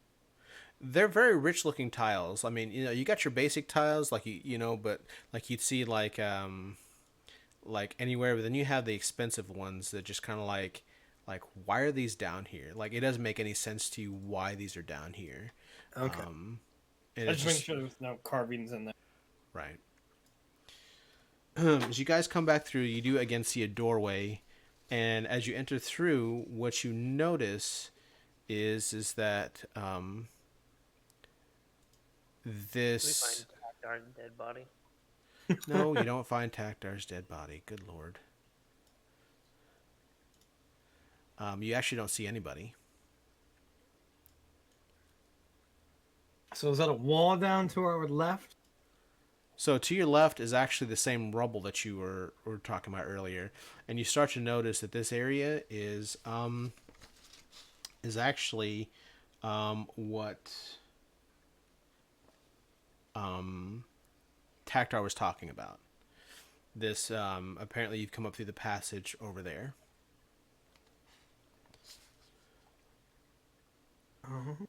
So as you guys sit here, let me move the map around for you.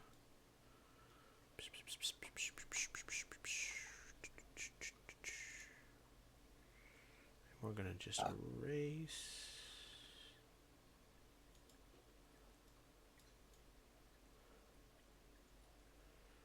You see very clearly behind you that there's the bend that he was talking about, and then the path.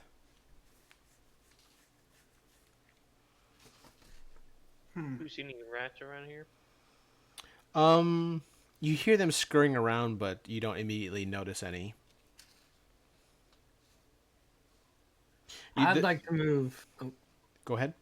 I want to move to the down path. I want to move up to there. See what. To the down path to. Yeah. Not the bend, but. Oh, the path. Okay, so that'd be okay. Okay.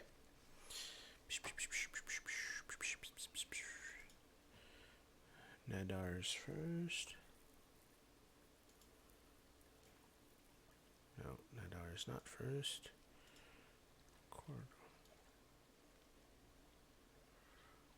Oh, you would like to. Okay. Sorry, I grabbed the wrong NPC. So, as you move down and across the waterway, you come up to a wall. Or not a wall, a doorway. We got another door down here, good sir. A heavy iron door blocks access to the room. It can be open. It's locked. Okay. I'll go down the hallway and check both ends. See if there's anything else. Check both Just kind of ends. look like I go to the corner where that curve is, and then I look both because it goes two ways, doesn't it? Correct. Okay. So I'm just looking in each direction to see if I see anything. What would I use to like pick the? Do I even have? I have. I could always blow the door off.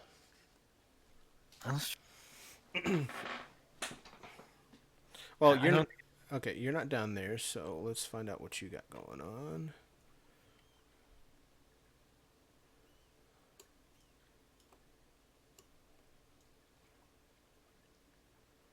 Move this over here.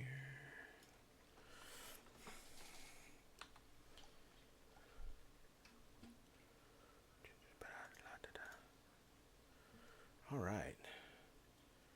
Since you can see a lot, you see more water going through this area.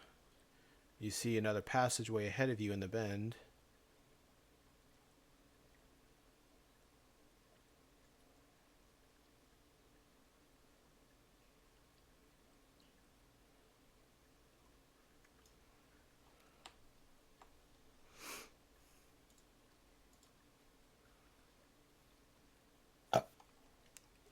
Good lord. So this just segments off on land that's not in the sewer part of this, so the water's not running down it. Correct. So you see about this one bending off, right? And then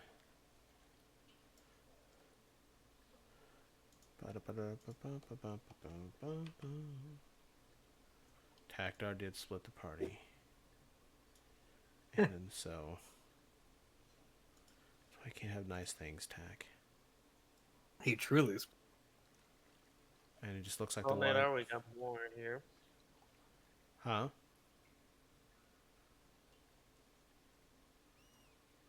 Okay. Okay. So, I don't. So, unless he tells me, I don't actually see any of that. I Right. did it just now. Yeah, you see kind of deep into the hallway on both sides. I'd say we should follow the water, Nader. Hey, Nate, what? I don't know how you say your name. Nadar, good sir. Nadar.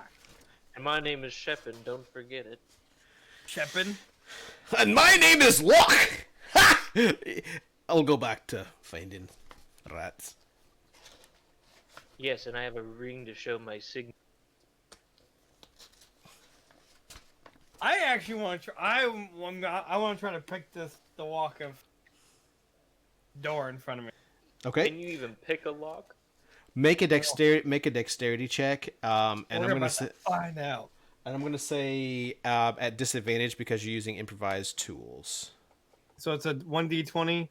2d20s and take the lower of the roll. A 2d20, but you're gonna add in your Plus gonna- 4. your dexterity. Plus 3, sorry. Yeah. Plus 3. Okay, and You have to put the exclamation point in front of it. hush. I'm learning this still. So roll a d20 and then roll another d20 because the lower of the two is a 1. 1, so a 4. Woo! You don't quite get it. Okay, yeah, we'll follow the path. I mean, at this point, if you want to try and break it down, you're more than welcome to. You said it was an iron door, did you not? Can I fireball that door? Would that actually do anything? Fire versus iron? Well, I mean, if you want to, okay. So if you want to muscle it down, make a strength check for me. If you want to break it down, so that's a d20. I can do it. I mean, wait, a strength check? Are you down there now, or are you 3? still? Oh, Yeah, go ahead, Derek. Go ahead and make a d20 plus your strength modifier, and then Can I assist him? I'm gonna say yeah. Go ahead and assist him. You guys both like try and kick down the door or destroy the door. I got 10.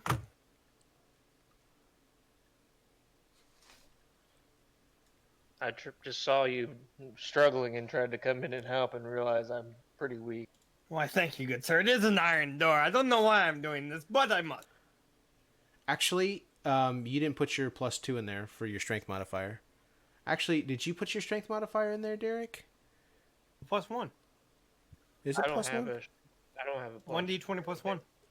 Yeah, you have your strength is 14, Chris. So you get a +2 Oh, modifier. Yeah. It's 10. I just fixed some things because of the build. It should show 10. It's not. Oh, okay? So what I had earlier was okay. Updated. Well, I had it I've from done nothing. I had it from a previous version, so I thought that these were finished. So when I looked at it, it was okay. When did you change these?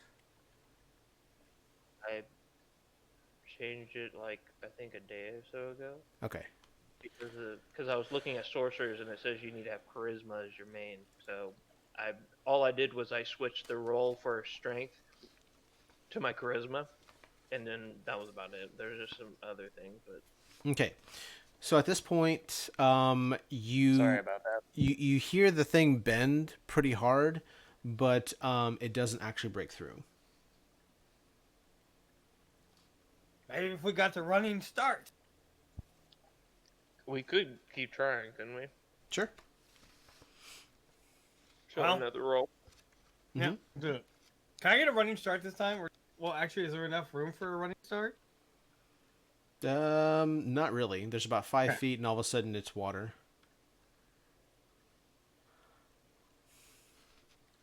So, okay, before I got my. so right as you get started to do this, Nadar he gets back and he goes to take a running kick at it, and before you can even do that, what he sees to his right is this little rock gnome walk over and just kick it really hard, and the door flings right open. So essentially, as you go run towards it, like Lock. the door's already open. no. Yeah. As the little Lock. as the little door just knocks it right open, and all of a sudden it's yeah.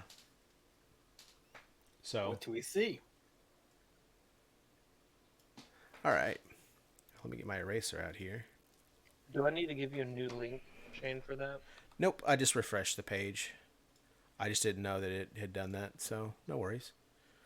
No worry, the beef and the curry. Yeah, I wasn't sure if you'd opened up a new one because I did it yesterday. I guess apparently it didn't update it when I opened my computer today, so that's interesting. Yeah, there's So- not really like a save button, so I don't know if it just does it automatically. I think it does it automatically, yeah. But it just, I guess it was cached. It was yeah. So as you guys walk down the hallway, let me get the map moved.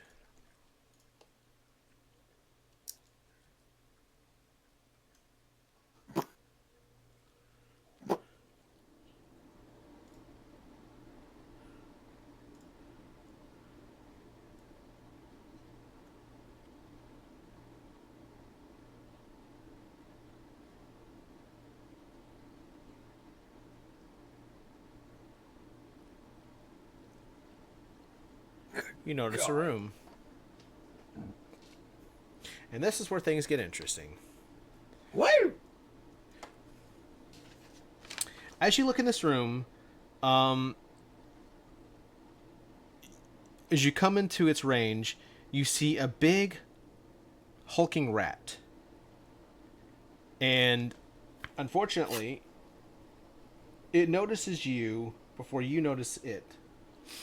And let me... Yeah, it notices you before you notice it. This is it.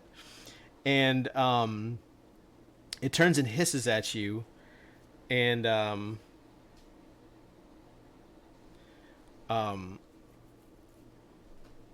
what ends up happening is the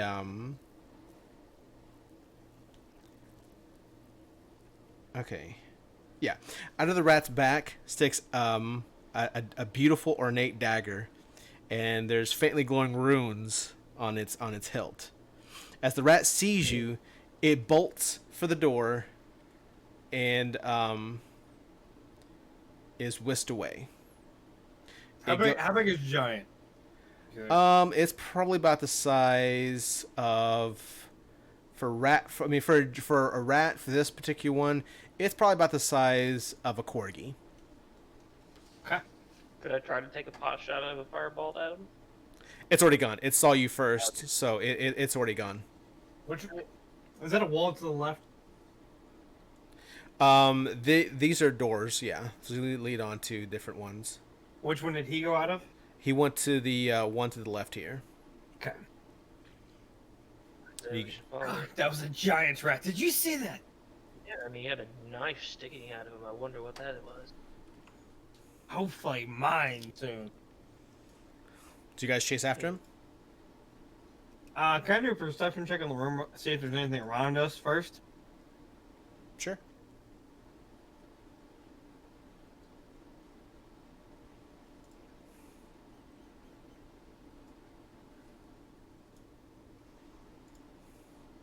Did I actually get a Hey. glimpse of the rune? No. You just noticed it was a rune. You didn't have enough time to see what it actually was. and plus it was several feet away. The room itself matches the architect. Um,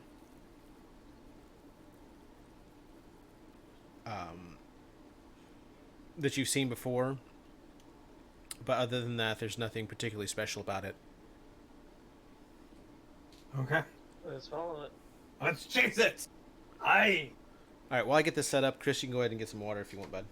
Sweet. I'm gonna get water 2 MP. Yeah. Try to come prepared. All right.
Hope everyone's enjoying the show.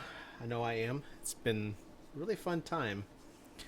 I gotta admit, I don't know if the whole entire like dungeon dive is actually beneficial, or if it's just something that I should just leave up to the imagination of the mind. Oops, sorry. Okay, I'm back. All right, Same. welcome back. This is fun.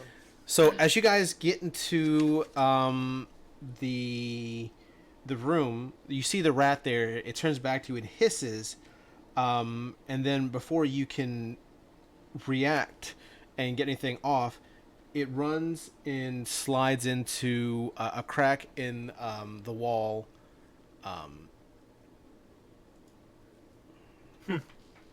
Underneath the wall?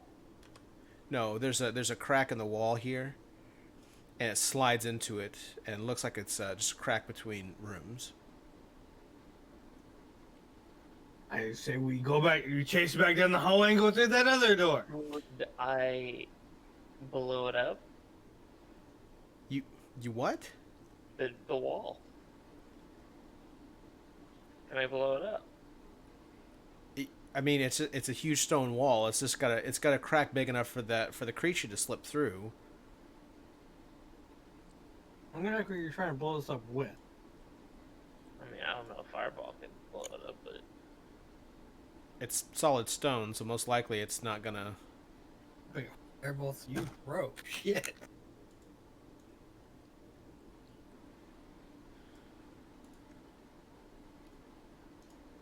Bloodthirsty sorcerer over here. Jeez. I'm just checking. I want to be running to the other room. Back to the old room. I don't care what I just want to run. Yeah, we'll go around then. So you go. Are you staying or are you coming with? I said I'm coming around with it. Okay, I didn't hear you, bud. So just. So you guys run around to the other. To the other room, to this room, and you do not see the rat in this room. What's this door look like? Standing. Same as the other one you just went through. I want to slam through that door. Keep charging. Well, I guess he's going first then. Let's make this interesting. I want my bow at the ready too, Odd. I have my knife and wand ready. You bust through the door.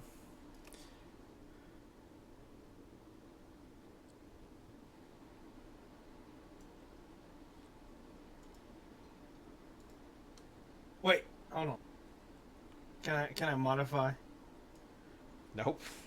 I mean, I was gonna say is like if I bust the door, can I like be like as soon as I bust through it, take a knee and take aim just straight ahead, or do I need to roll for?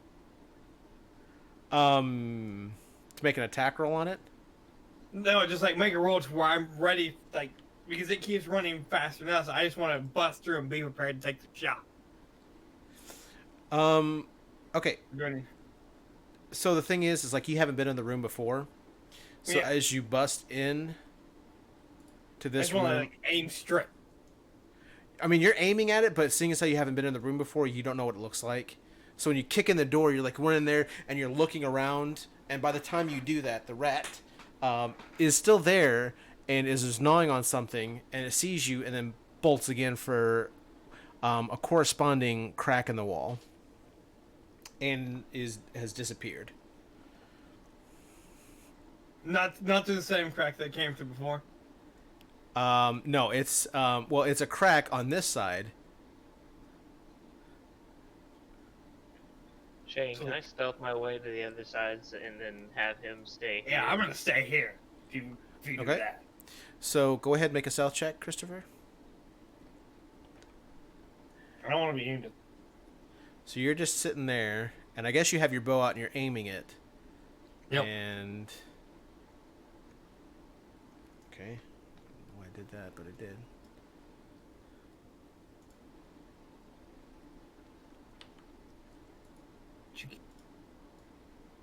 So you sneak around.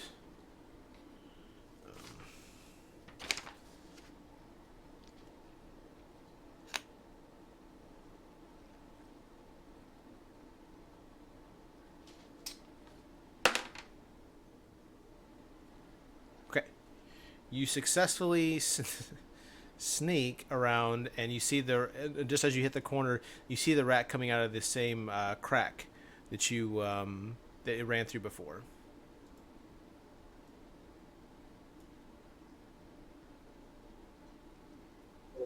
Right in front of the crack. Yeah, it had just come out, and it started kind of like it's starting to clean itself from having to run.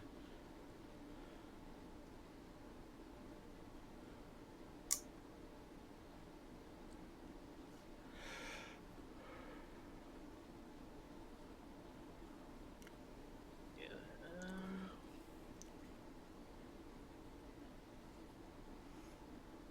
So what are we doing?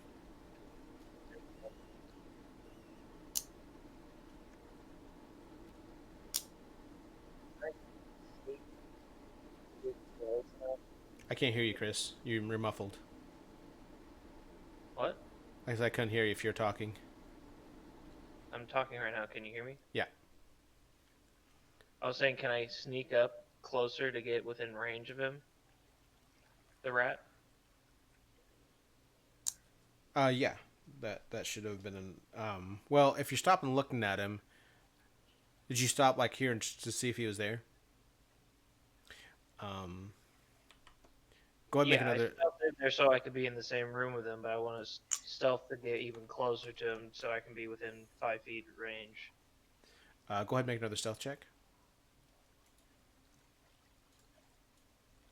You got this. Do it.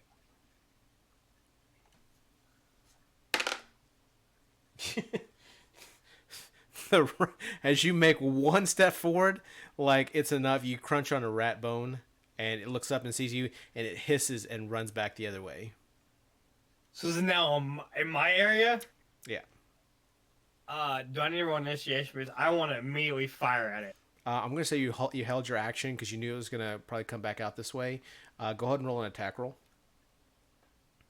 All right, that's a 1d20. Wait, do I have anything for attack? Or is it just 1d20? Your longbow, shit. 1d20 plus 7. Oh wait, sorry. 1d. Okay, sweet. Jeez. That's a yeah. Okay, we'll go ahead and roll damage. 1d, a d8 plus 3. 3. Yeah.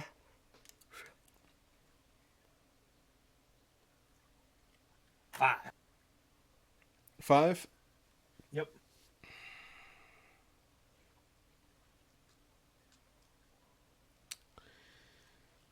I should be able to kill the corgi. Like how those rat sounds right as that he rolled that. So, the rat being hurt as it is, it runs out to get away from you, and it sees you, but before it can turn around, you pin it you pin it to the ground. And as you're approaching it, its leg is just twitching. Is it dead or do I need to kill it again? It's dying. Just start So beating the I shit. would like to take out my dagger, be able to slit its throat real quick. Hey, that's a fine shot, lad. Do you mind? And as you walk over to the rat and you go to like get a hold of him, you grab a hold of the daggers, the biggest thing on him, and as you go to like put your knife to him, the rat just it's dead. It's had that dagger in it for a while.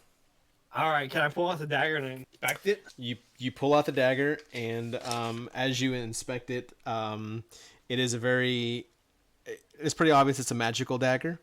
I don't recall how much it takes for it to resonate or to attune itself to you, but yeah. Can I come What- back around and What's the help dagger? in- Does the dagger have a name or anything? No, it's All right, just so it's just a it's a dagger. Yeah, it's magic, yeah. but I can't use it. I mean, you can use it, but you have to get attunement. I forgot how long it takes for attunement to work.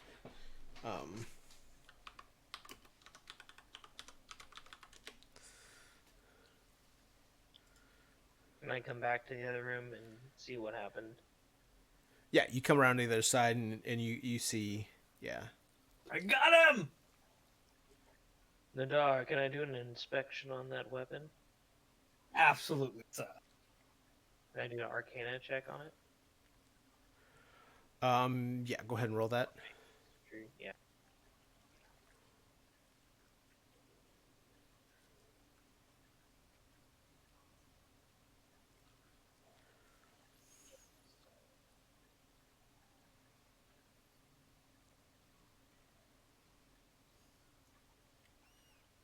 Okay, so what you notice is the dagger is that it you get the impression that this dagger came from the society in which it has long been gone. It is very sharp, and something about it that's from what you can tell. If you want to, you can take a short rest here, which would be a good time for a break. Take a 10-minute break, and what you can do is learn about its abilities and get attunement with it. Who plans on actually keeping the dagger? That's what I was about to go through. Nadar, what do you use? Well, I have my bow, my short sword, and a dagger. I have And 2 daggers, a wand, and a quarterstaff. Wanting. I will give it to my Shepin. okay. So because- if that's the case, Oh, what you can do is you can take a short rest here, and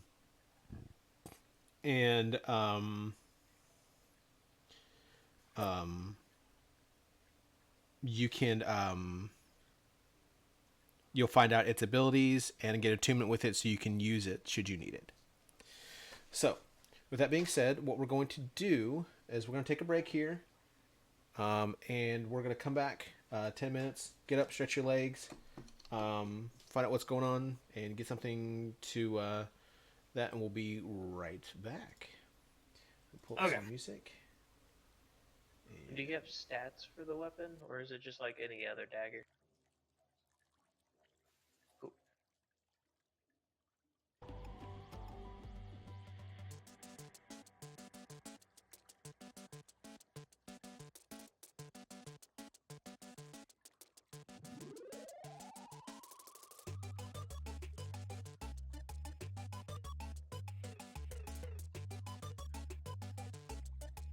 Welcome to the machine.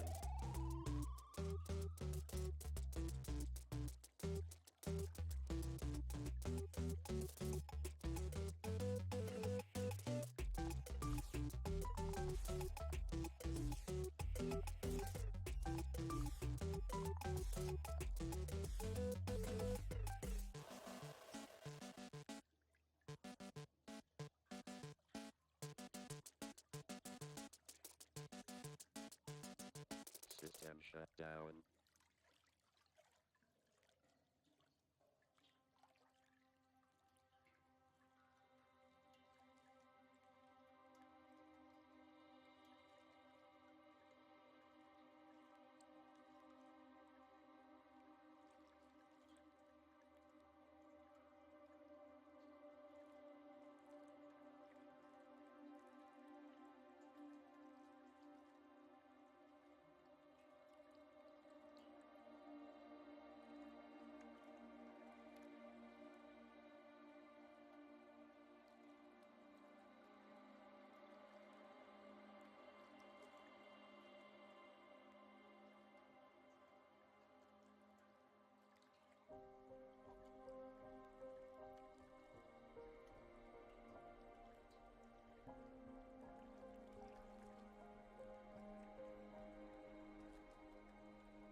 Anyone else here?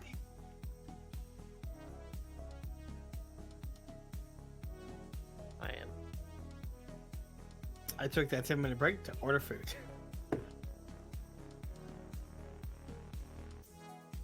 Nice. What are you getting? Subway. I ordered 2 footlongs and 6-inch. Ooh wee.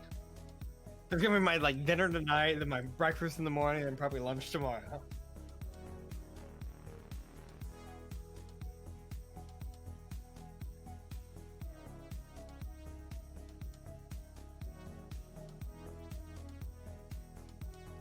Damn, Siri.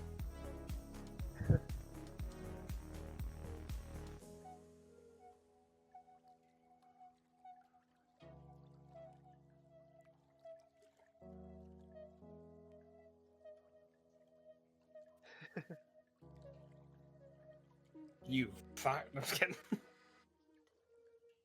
I didn't say anything.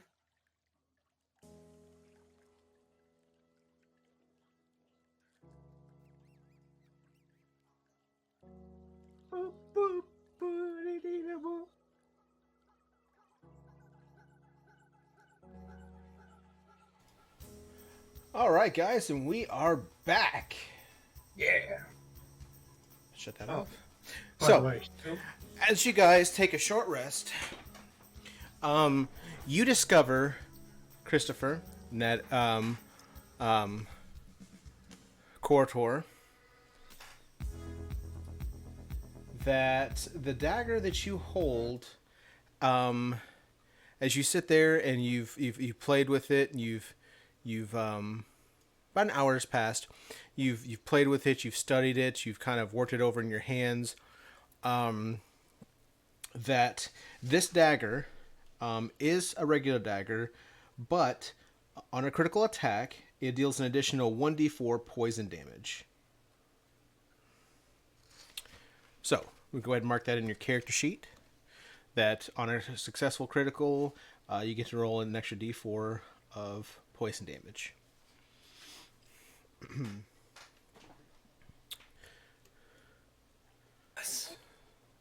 Switch. stop it. Stop. Who? So it's a regular damage attack. It's a regular dagger. But it's on a critical attack, it gets an extra d4 of poison damage. So, I assume you guys head back out to the cross in the road. Unfortunately, you see no sign of Takdar and wonder where he's gone.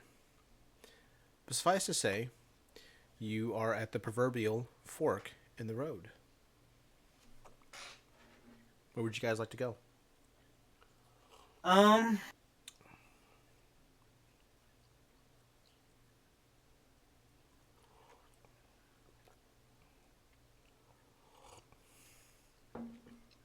We could follow the water down and see where it leads. Yeah, let's follow the water. I say we follow the water. We're gross enough. I'd rather not get dry until I have. Okay. Who's taking point? I will. Okay.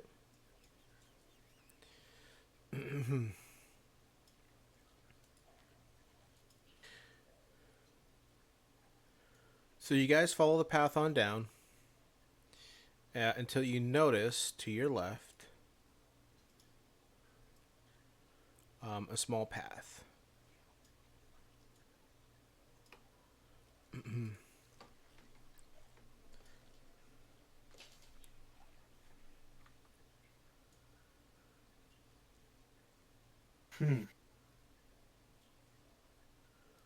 Leading inward.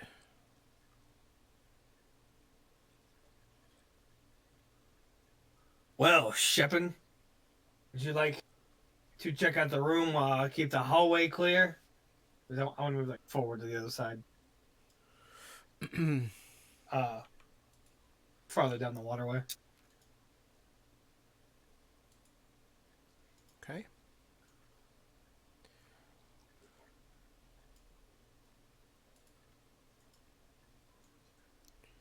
Is it the pathway?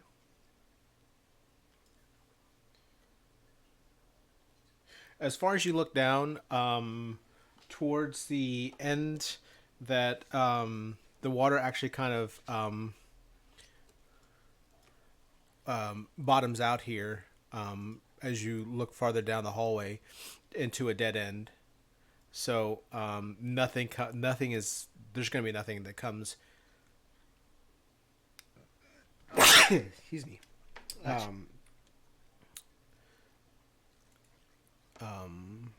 There's not going to be anything. It's just it dead ends. So, yeah, it goes on for several feet, but you can hear the faint whispers of a waterfall. Wait, what? Oh, Whispers of a Waterfall. Ooh. Actually, I take that back. There is a small path down there to you. Would be to your right at this point. Other than that, as far as you can see, it continues to go on. Okay. Well, there was that land section that divvied out from this water path. Maybe we could go back and see what's down there. Well, I mean- so have we seen anything in that little area yet? You actually See? you it lets inward, but you do hear you hear a lot of skittering around on the floor. So you can definitely tell. Actually, go ahead and make a perception check, both of you. Actually, well, most likely it's just going to be Chris. Yeah. Oh, do you want me to roll or not? Go ahead and have Chris because he's closer to that area. Yeah, I'm the cloak guy, right? Correct.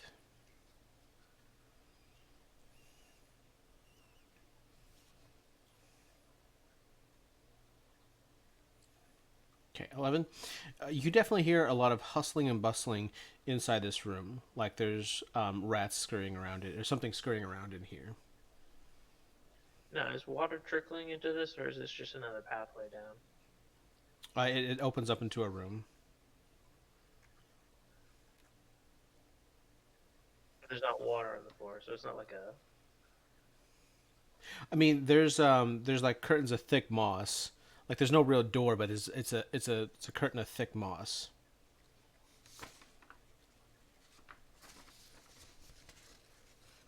Are you going in? I'm gonna stealth in there, but just kind of like to search around the room some more, see if I can see what else is in here.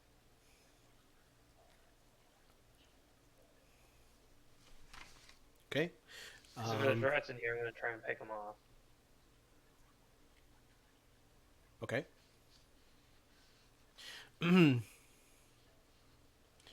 So 15? Okay. Let me pull up my notes.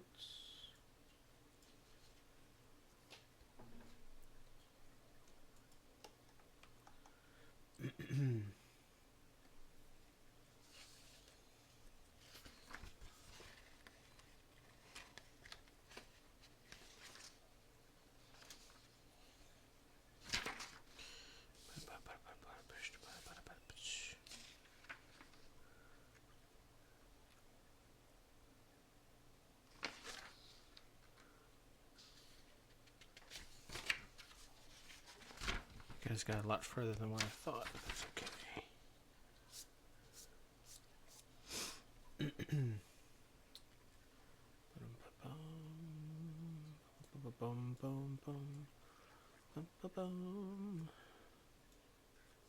I need to find a better way of switching through all this stuff because it feels like I'm always fighting the program.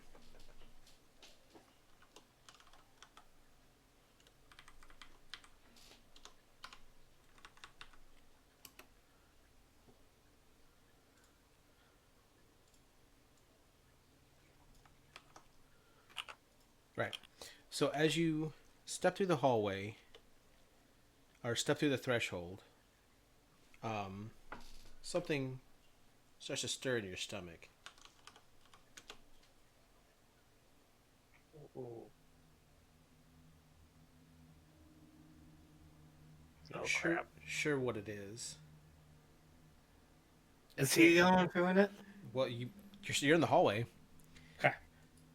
so you're not quite sure what to make of it. Something feels like it enters your mind. Let the young rest. Hunted wherever we go. And these small, like little whispers, continue to enter into your mind, and you. But so far, nothing has taken a lot of notice. As you get further in,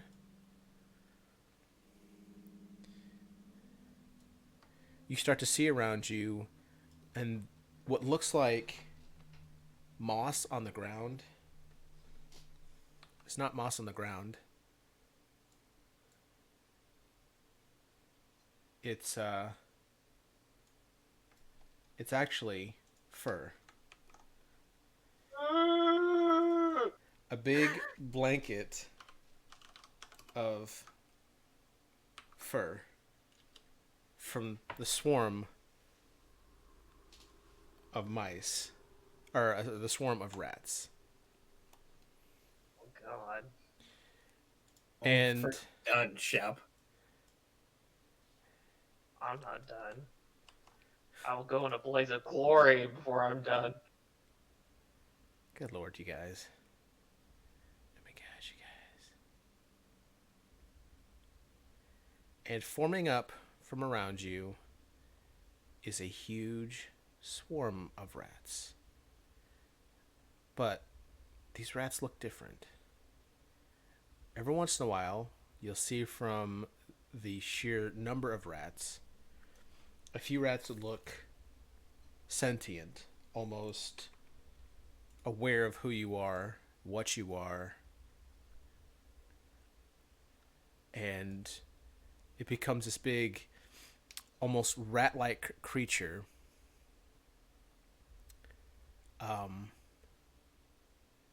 That I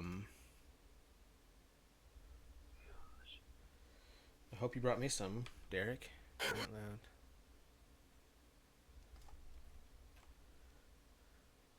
So is there a creature now that is in front of us? In front of you, I'm still in the hallway. He's still in the hallway.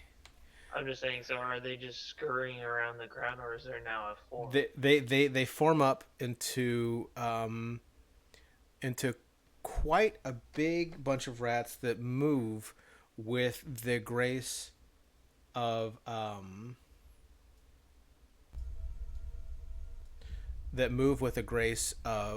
almost like, I almost want to say humanoid, but they all move together in tandem, working together, and have fluid movements, as if it's almost a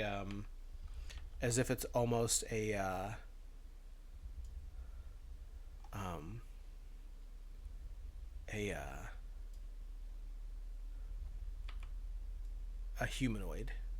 And these things carry about a 10-foot by 10-foot radius, or square, and they just kind of look at you. Two of the rats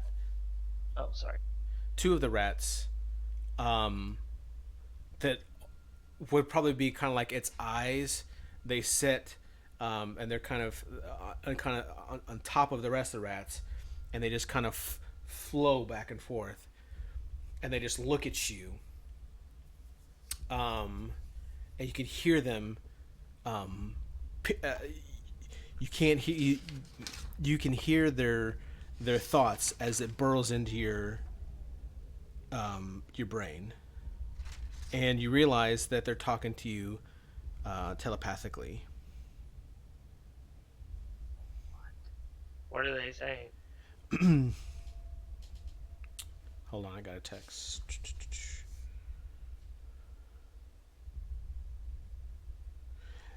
You notice that the rats have been watching you as you've gone through the sewers and watched your movements. And it tells you, and as it reaches out to your brain, it starts asking you, "Why do you want us?"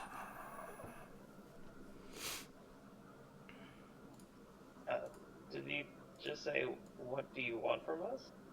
Why do you hunt us?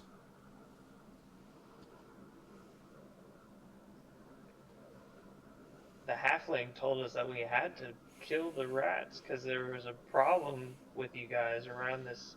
What is this city called again? Giffen? No, Did you write it down? no, I forgot. I thought I put it somewhere, but I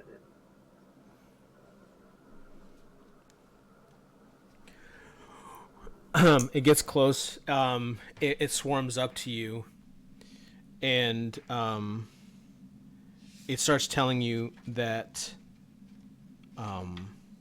telepathically that it's about its purposes. We only wish to survive. And as you see images in your brain of the endless supply of food that the city creates, but that it's growing too large for the city to sustain.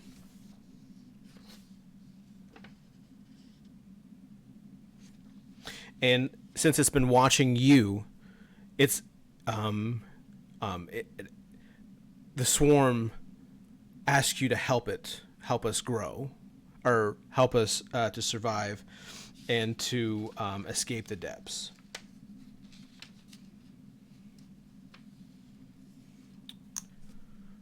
What would you like to do?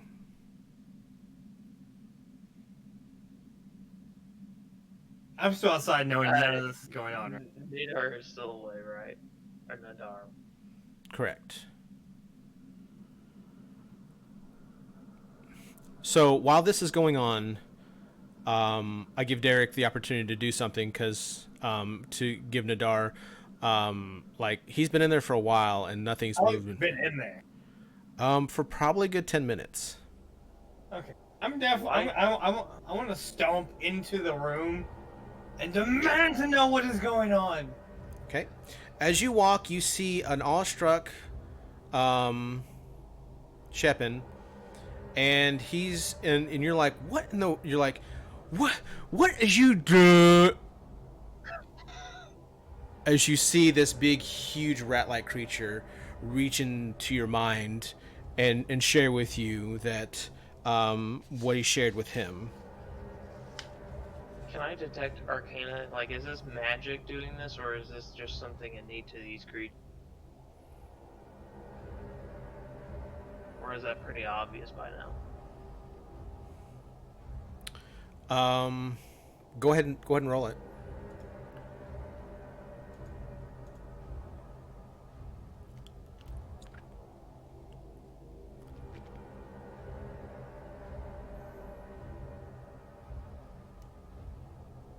Oh wow. So, Is it just before? Is it also giving? Is it its intentions with these thoughts and emotion? Like, is it giving emotional? Like, if I guess if it's giving us images, is it giving us their feelings? With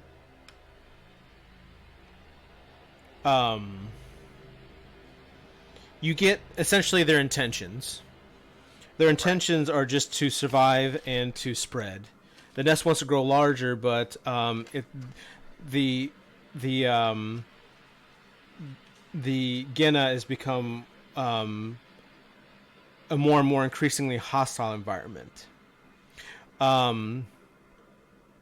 So what you notice, that Arcana check, you definitely know that some arcane person has something has happened to these rats to cause this to happen. Maybe arcane, definitely arcane in nature, but you're not sure how it could have come about. But you know that that's what's at play here, and that what has been started in it. And as you reason this in your brain, you see Locke walk in. They find some rats. There's one here. There's one there. What you two do standing around for? We've got a lot of extra. Locke drops the bag and kind of kicks it away like, hello. How are you?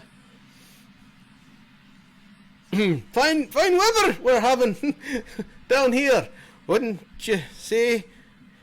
And just kind of moves to the back wall, and he's like, "Well, I'm guessing this is the reason why we have a lot of rats. The people outside were saying that was demons, but and he just kind of trails off, and he says, "Oh, if Glenn Simmons could have seen this, we'd be in some real trouble." And you hear the swarm, everyone start to reverberate with like anger, like you see like a cat like puff up whenever he gets mad and stuff like that, and his fur starts to rise. You see that, but on like thousands of rats, just at the same time at the mention of his name, and a collective growl and hiss, like a huge chorus of hisses and growls, all in harmony at the very mention of that name. And he starts reaching into all your minds.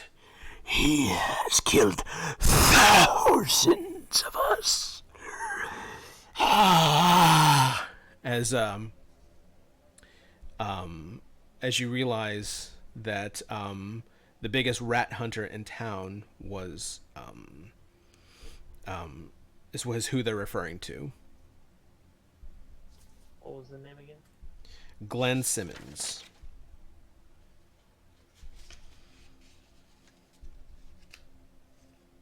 What would you guys like to do? I would like to turn. Can we go in that little corner? If we go in the little corner, well, the rats can they read our mind?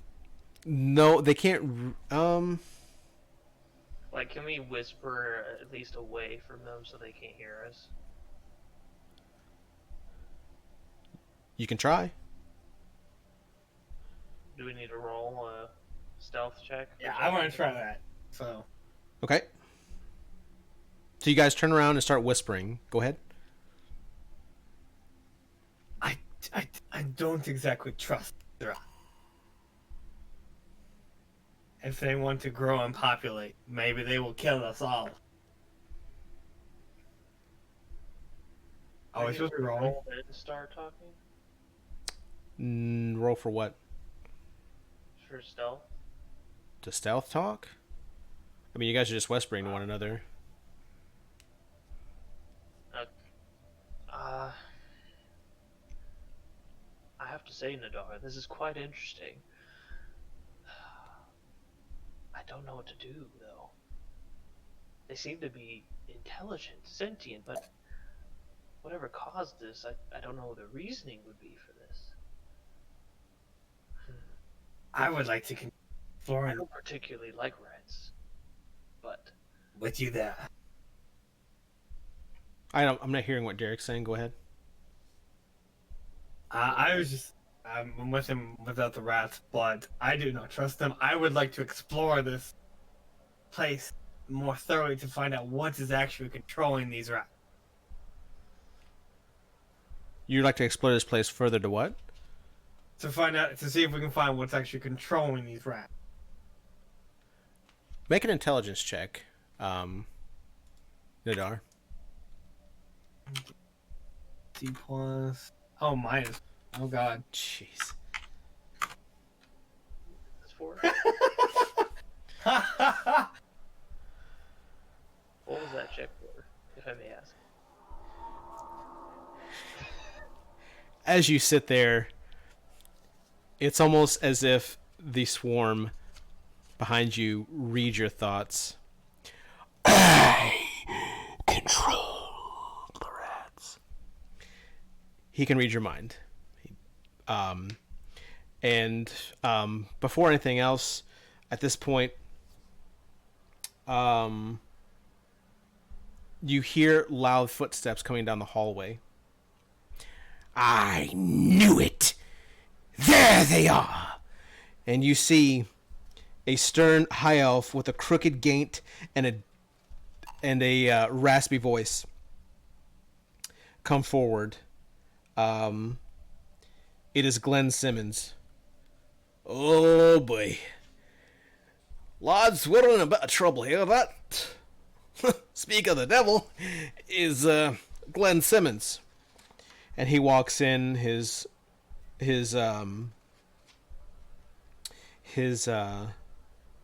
short sword out, and across his chest is a bandolier of alchemic agents in bottles that you don't know what they are.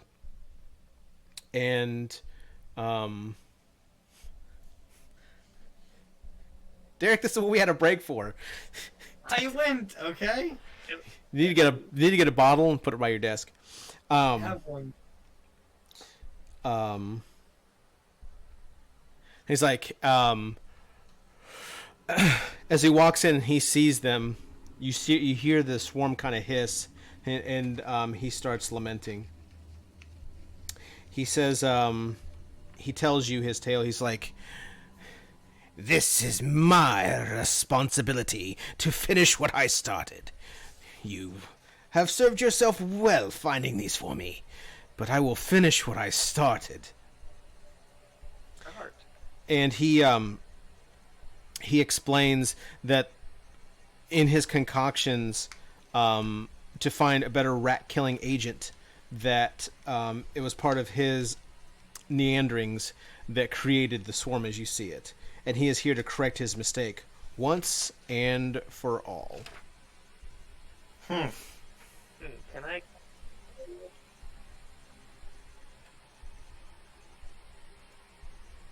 Was that?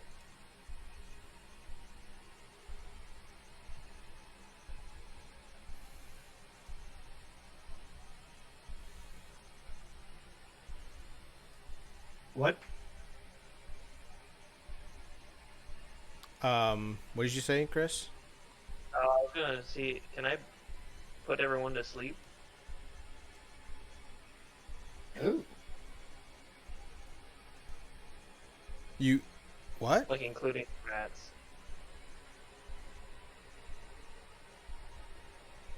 Um, Can I use this spell for sleep? well, I mean, you could, but, I mean, it'd be an act of aggression. That's fine. I don't care about the rats at this point. Okay. It's not intended for a phase. I was planning on killing the rats. Okay. So at that point, then you join Glenn on his mission to eradicate the rats. Let's have you, Derek, if you want to go to the bathroom, go ahead and roll initiative and go to the bathroom while I set up the map. So wait, don't I have to choose if I'm gonna help the rats or not? Go ahead. So you can choose to turn on your companion and help the rats escape, or you can kill the rats. So what would you like to do? Ah, screw it. Let's kill the rats. Why not? I mean, that'd be pretty interesting if you just you said. I'm really on the fence here. I mean, like, you just met this guy. You don't really know much about him other than he's killed vampires, and so far the only thing he's want to do is blow everything up with fireballs. This is That true. I has don't. nothing to do with my intentions. You can we I don't know what your intentions are, to be honest. You kept saying like this blowing stuff up with fireball. No, I'm asking if it's a valid thing I can do. I'm It gonna has use nothing to do with my intentions of blowing things up. I'm neutral good. It's So in my- it's in character, so like what you're saying is in character.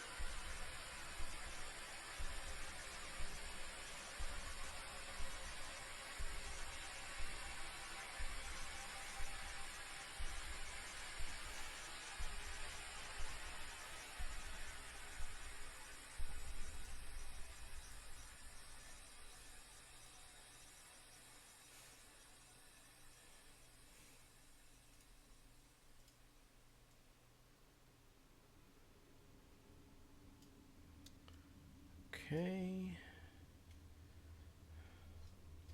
My intentions was to learn about the rats. If anything, this is now just a chance for us to get rid of them and serve a purpose for what we were planning on doing in the first place, which was to fill the barrels. Well, you could the whole. I mean, you can do that, or you could get rid of the rat infestation. You had either choice. Helping them escape would accomplish that, but we are rolling initiative. Okay. And we'll use her. She's standing right there.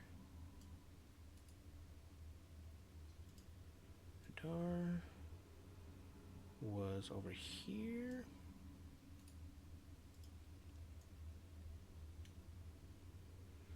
You guys are standing in the back of the thing. All I right. just don't see any reason to keep all the rats alive anyway. Okay. It's fine with me. All right. So the rats. Intelligence.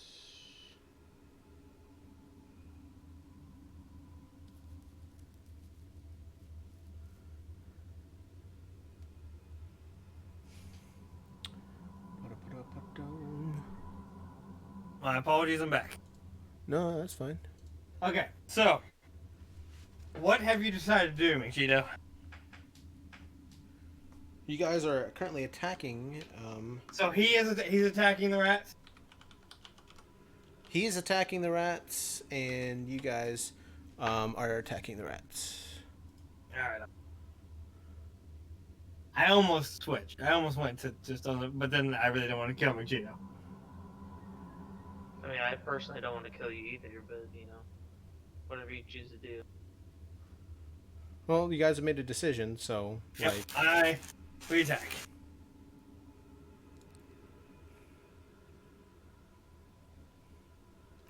the spell.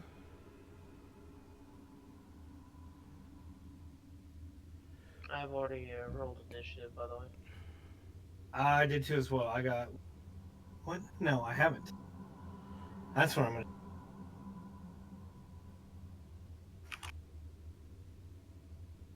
Okay. So Good God! Good roll. Always horrible with freaking initiative. Always. Yeah, you'll be fine. Now this character is made up of individual rats, correct? yes, it's a huge swarm of rats. Yeah, we have to. This will work. Okay, battle time. So battle time calls for battle music.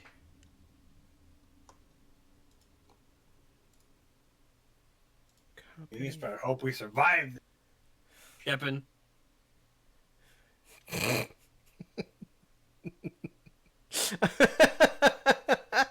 That's hilarious. That is hilarious.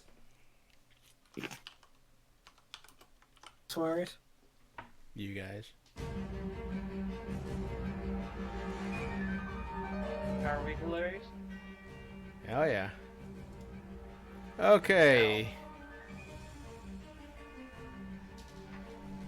So 1.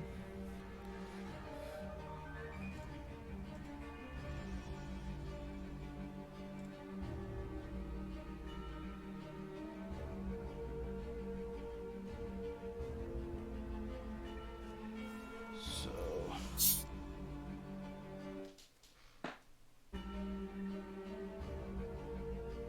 3.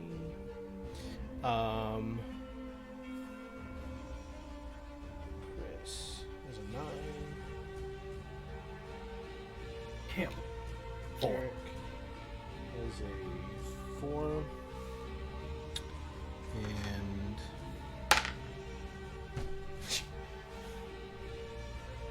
Glenn has a 19. Or not 19. Has an 18. Glenn whipped you all. I'm God. This dice parser really hates you guys. Well, hopefully if we do this in real life, Get better. yeah. Pull a spin on it.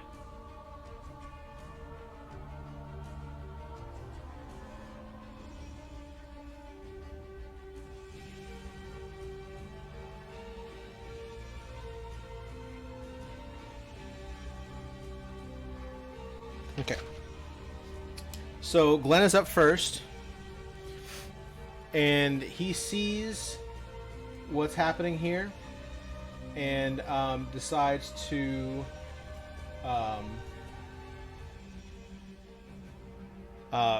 throw a grenade. So he throws a poison grenade. The rats run as it reads your intentions to attack it in hostility and starts to come at you. Glenn comes around the corner and staying behind cover, takes a poison grenade and throws it at him, and explodes into a 20-foot sphere. So let's get a sphere going. Oh, I want a shape. And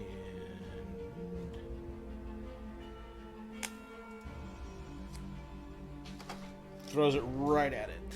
Control.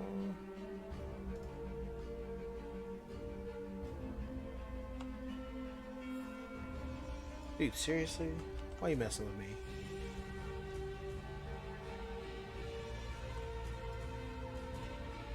Alright.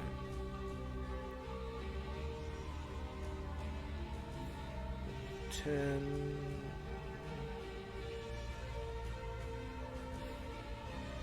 Wow.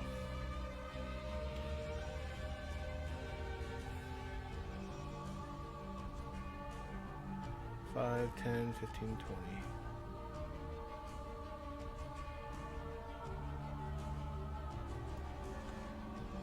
So, all right.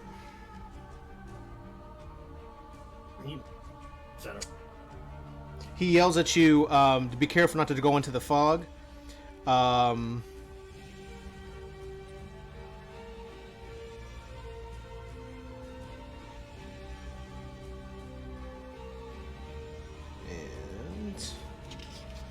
so he does that and takes a step back.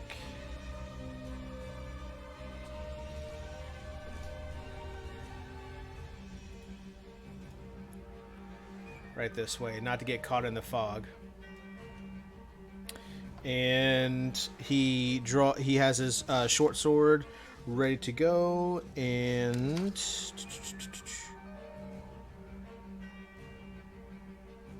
that's his action, that's his movement. Okay.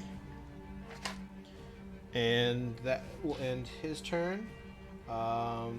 Chris, you're up. What are you doing? Chris, you're up next, and then Derek, you're on deck. So start thinking about what you want to do. Okay.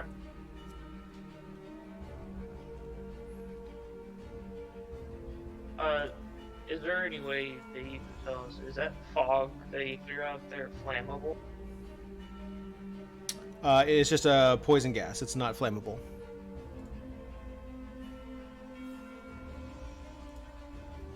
So I'm gonna cast fog cloud around us.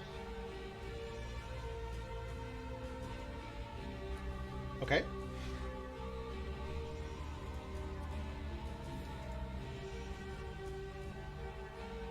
So that should be, I think, a 20-foot radius on top of us. On top of you. Yes. Okay. So it should cover where we're at.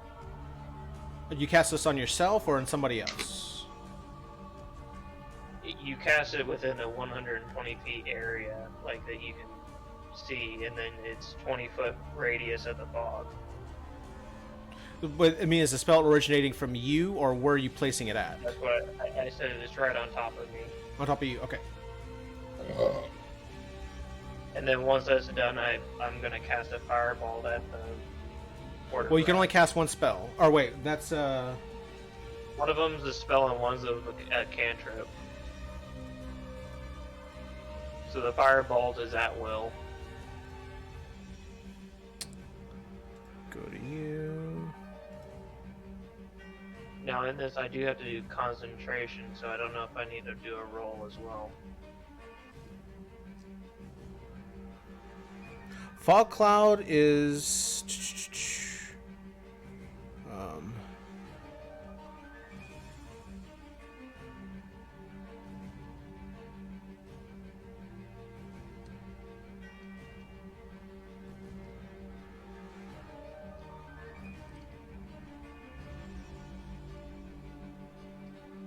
And then what do you want to do after that? Cast fireball on the rats. Or fireball. Firebolt. Okay.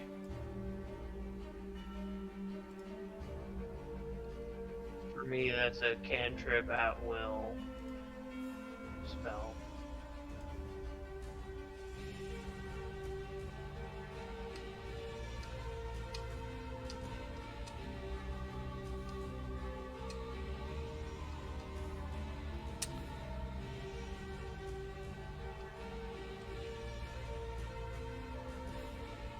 So a firebolt, and using that, it looks like is going to be both of those are an action, so you can only choose one. If I'm understanding this right. Don't we have 2 actions with them? Well, you have an action, which is Firebolt, Shock and Grasp, and your level 1 spells. So, if I'm understanding this right, you can choose one or the other. Because I'm looking at this and I'm like, is it... I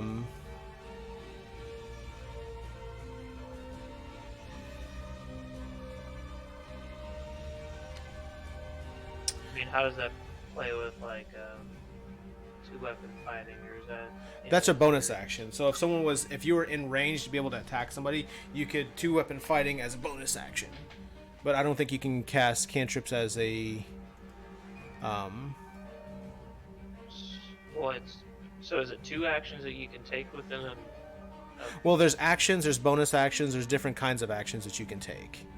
I'm asking how many actions are you able to take within a... Well, that's the answer. See, like, it's there are bonus actions and then there's regular actions.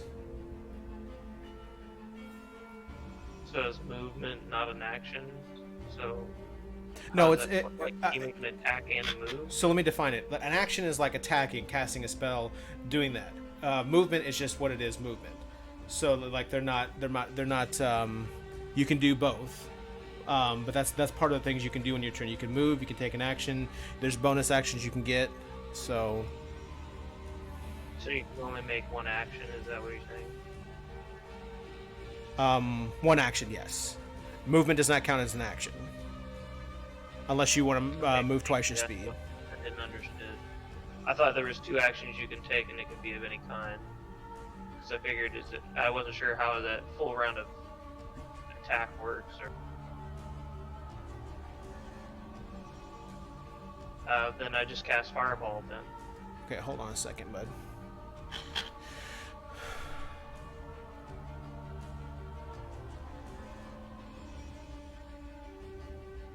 The only restriction is that if you cast... Because I thought, since it's a cantrip... So, you can cast a spell as a bonus action, but you can't cast a non-cantrip spell during your turn. Okay. Cast a spell as a bonus action, then... Well, it's not giving it on your character sheet, like, and I was looking at it to see if you could do that. Not giving what? On your character sheet is broken down by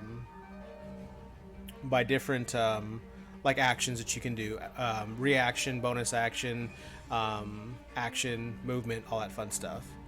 And I'm looking underneath there to see if it would tell me if you could do that as a bonus action, and how if you can do that, because I wasn't sure.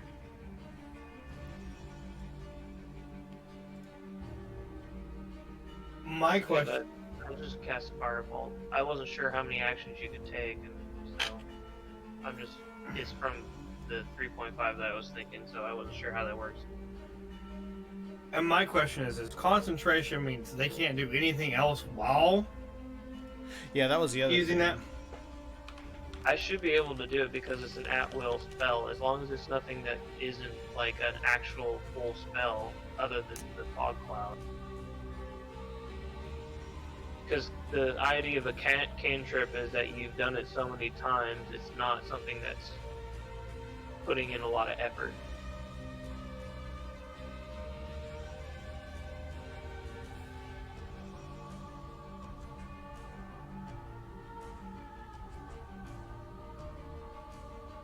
That's how I understood it, at least.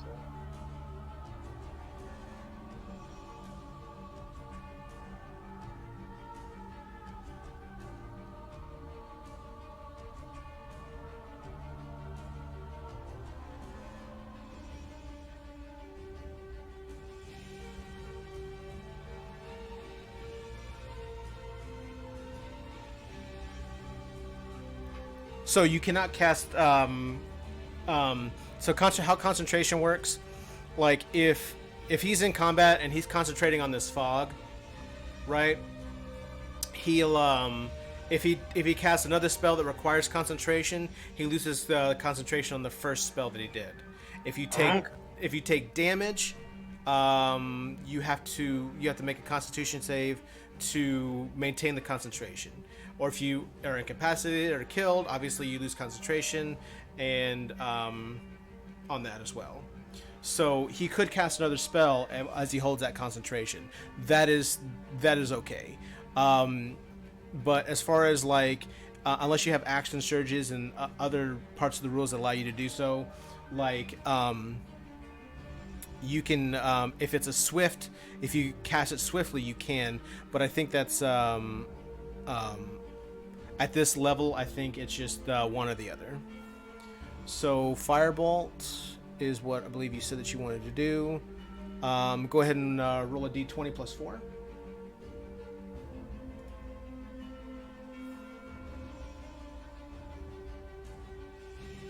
Yeah. Okay. Done. Shit. Go. Now you get a 20. Go ahead and roll 2d10.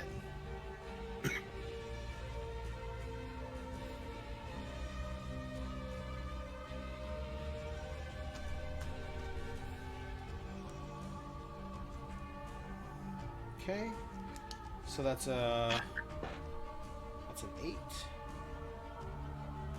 So the creature hisses at you, and as you see, a glop of rats just fall to the ground, singed. So that is Chris's turn. Derek, you're up. What are you doing? I just want to fire an arrow straight into the biggest part of this thing. Okay. Go ahead and make your attack. Yeah. Roll d20 plus 7. Oh, what? A d20. I'm sorry. Yeah. You get a plus 7 to hit. 16. Okay, hits. Go ahead and roll damage. 8 plus 3. 4. Minus 4. You see a small hole open up and a few rats, like 4 or 5 rats, just get skewered as it pushes through the gas. Sweet. Okay, that's for you. And it's rats' turns. Okay.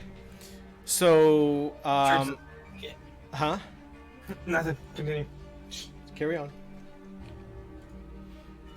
So, the rat swarm sits here, and let's have everyone roll a wisdom savings throw.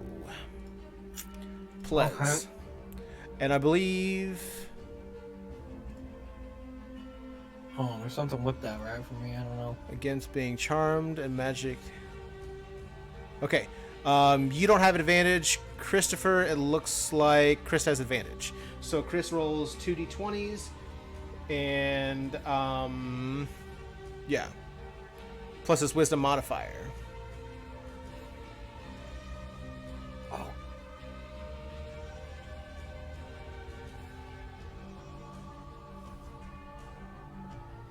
Okay. And I'm going to roll for Glenn. I'm in trouble.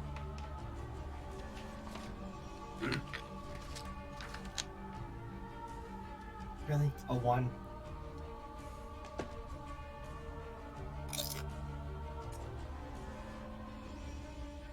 Wait, your wisdom. What's your wisdom modifier?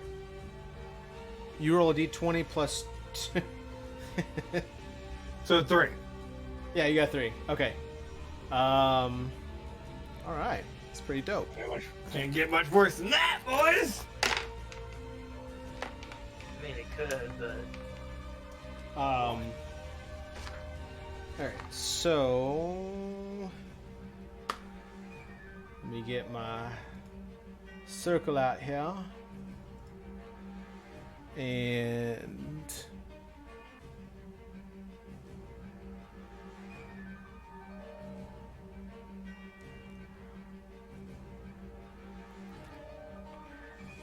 Nadar is now confused. Do I hurt myself in confusion? Well, no. Not yet.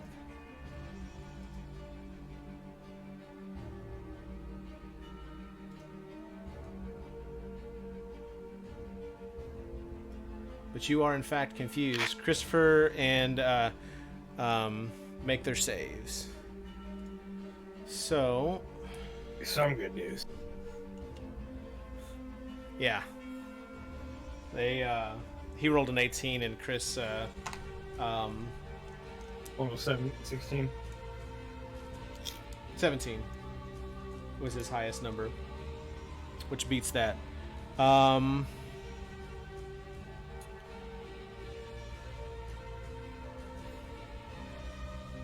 So in the rats, what they'll do is they'll move.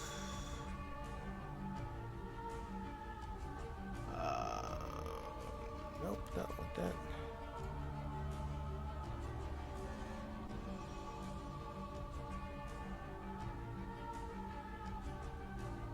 Uh,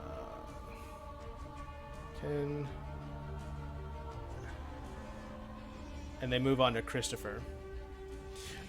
But since they're in the poison, wait, which one?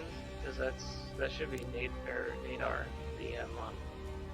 oh, yep, I messed those up. Just they.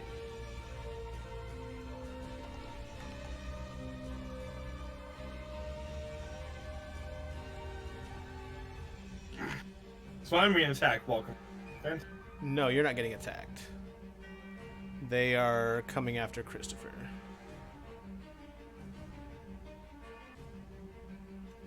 Okay. But they also 15, 19, take 19.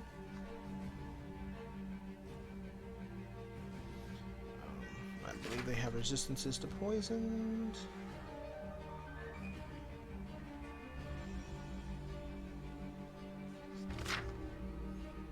They do have resistances to poison. 19 plus the Constitution con is a -1, so that's 18. 2d6.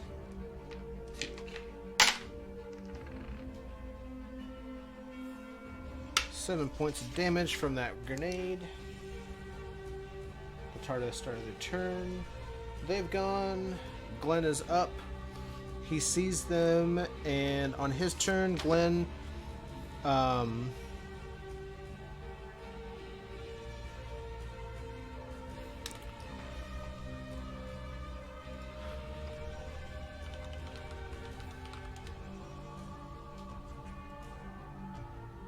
So did I get hit? hold on.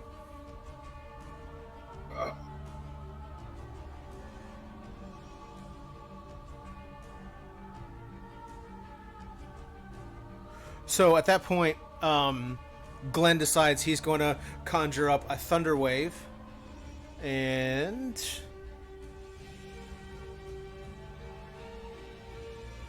with a 15-foot cube, Constitution wedging throw, which is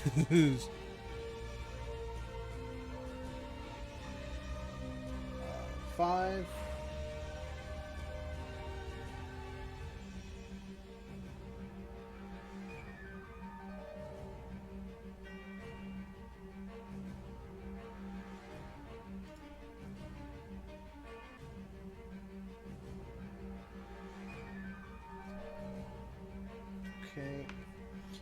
takes 2d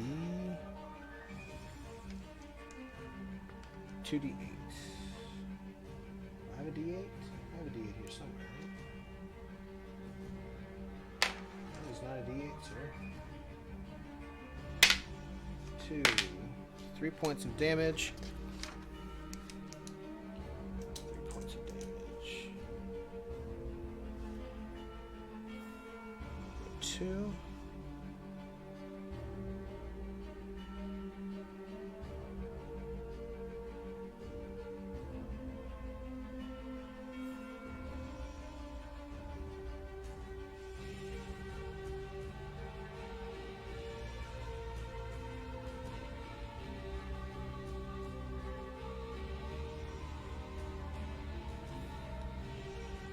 Okay.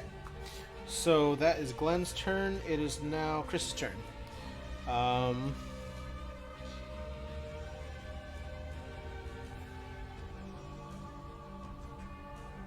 So the rats are swarming you at this point, and they're actually all over you. So it is Chris's turn. Derek, you're on deck. Okay. So did I get attacked or did I get hit or what's? On the rat's turn, you will, yes. So they just moved on me. Is that it? Correct.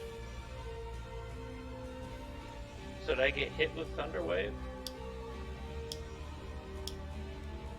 Oh yeah, that's right. Holy crap! So He blasts shit. He blasts both of you. Go ahead and make go ahead and make a Constitution savings throw. Constitution. and I should have advantage, right, on that? Or no? No, because it's a con savings throw.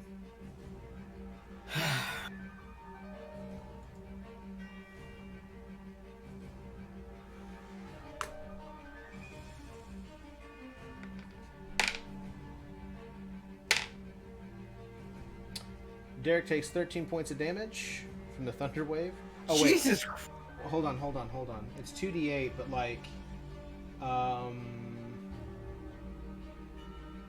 Didn't the rats take some of this damn damage? they did. They took 3 points of damage. 13.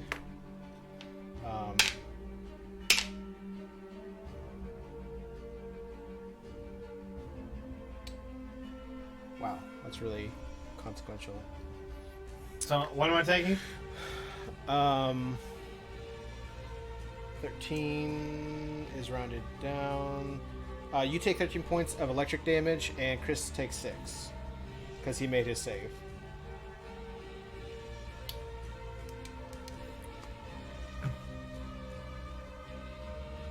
I'm gonna kill this guy.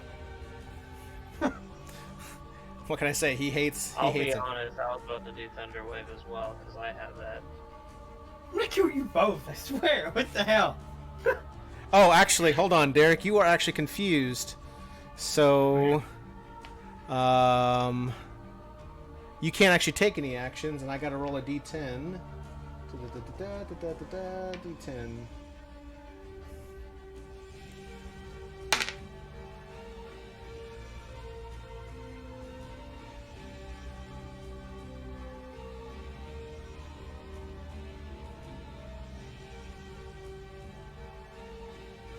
Jeez, dude.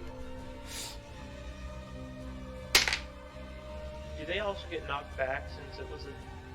Because that should be included with the Thunder Wave.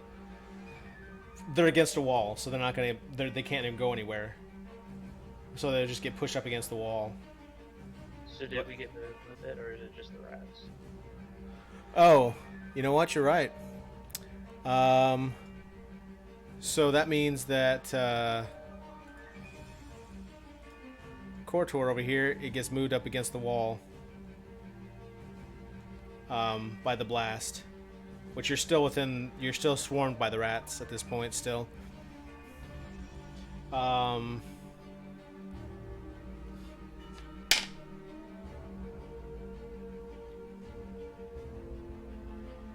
So, gosh.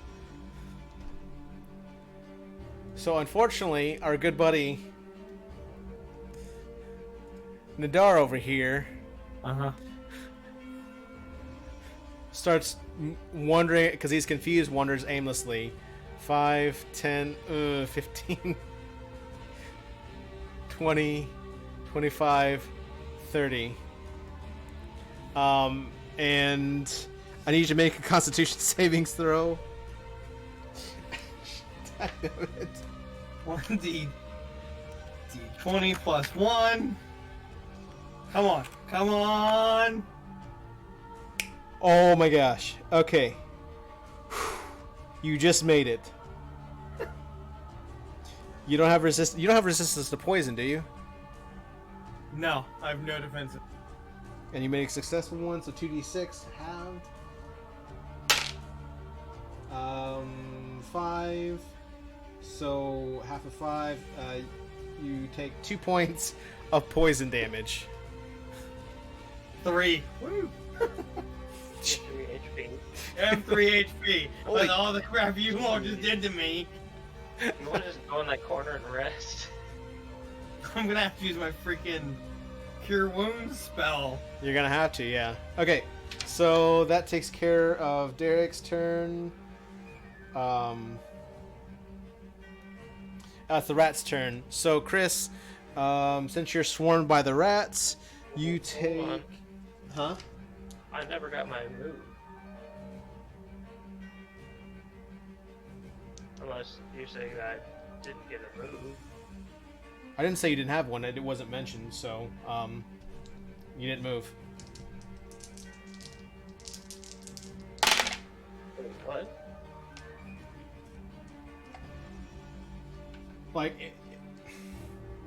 it wasn't addressed on your turn, so unfortunately, I guess you just didn't He move. never said his turn though. Like he never got his turn. Derek Because you is. get this Derek.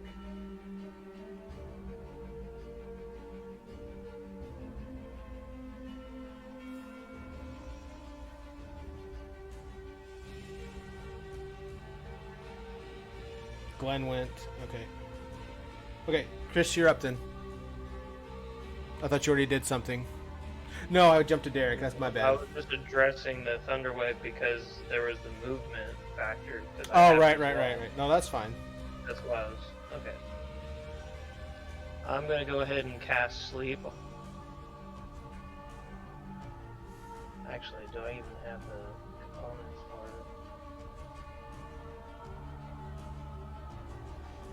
for it? You have, as long as you have a component pouch, you have the components for it.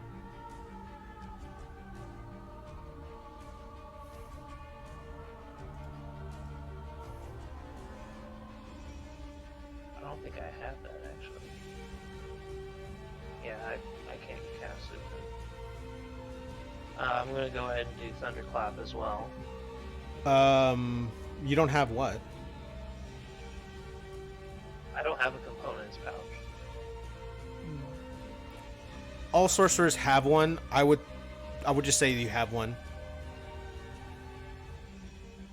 Okay. It was just one of the options that I didn't pick, I guess, because I picked up something else from the.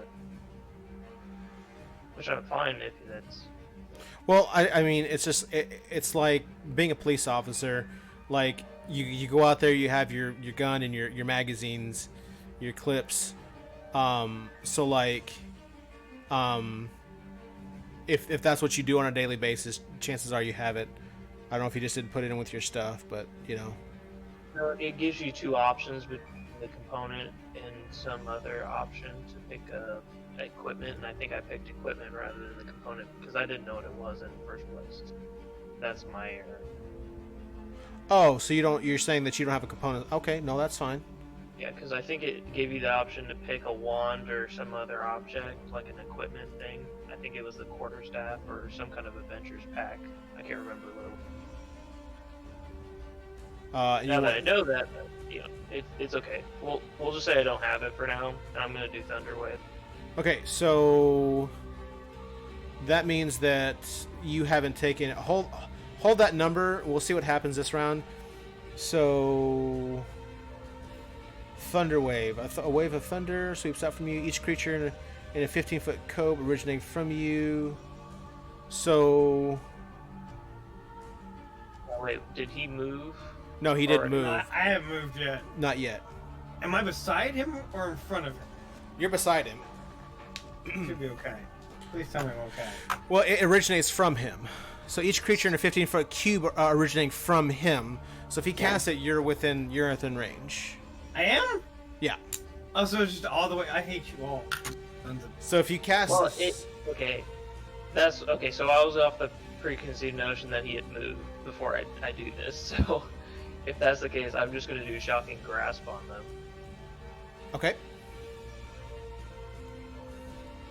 Because I'm not trying to kill him. Really? Okay.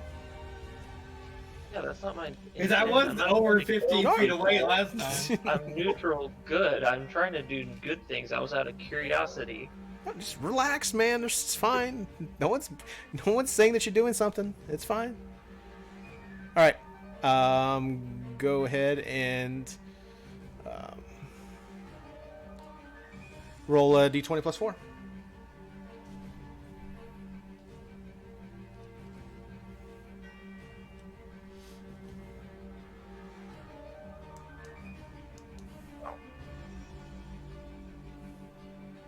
Yeah, that doesn't hit. Your hands come to life with sparkling lightning energy, and as you go to reach for the rats, like they just kind of move around your hands, and you don't actually touch anything to release the energy.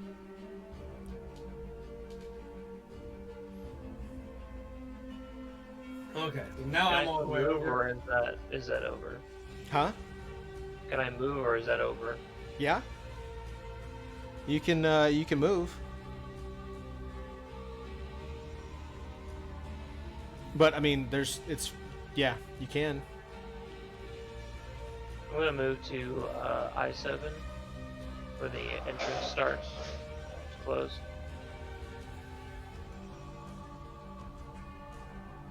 Straight down to I-7. Okay. Mm-hmm.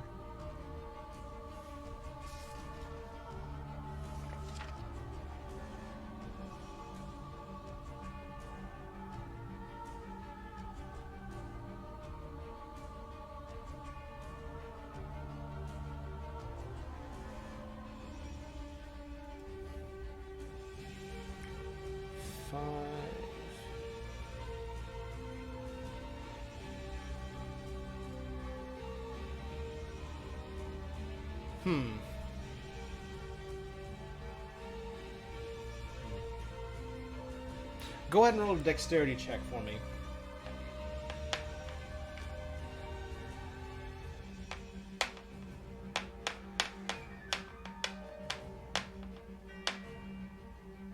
Oh gosh. Okay. So, unfortunately, as you're moving through the rats, because there's this little bit of the cloud, I wanted to see if you could dodge it as you move through, so that way you wouldn't unfairly get it. Unfortunately, you do tag some of this gas as it enters into the square. It technically means you've gotten part of it. So go ahead and roll a Constitution savings throw for me.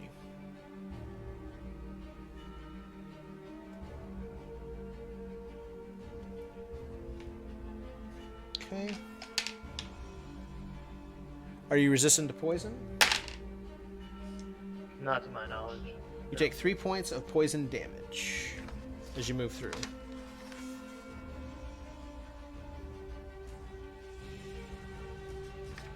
Okay. That's fine. Alright, so...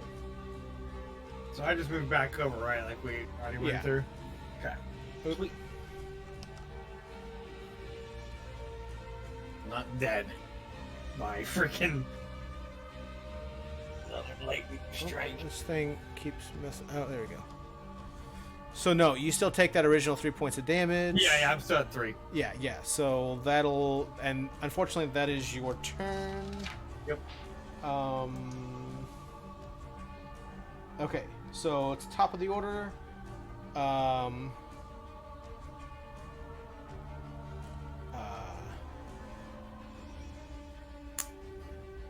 Gin has...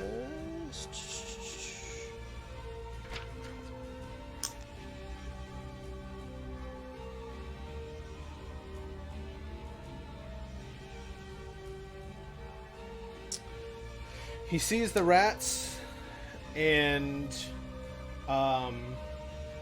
he goes and makes another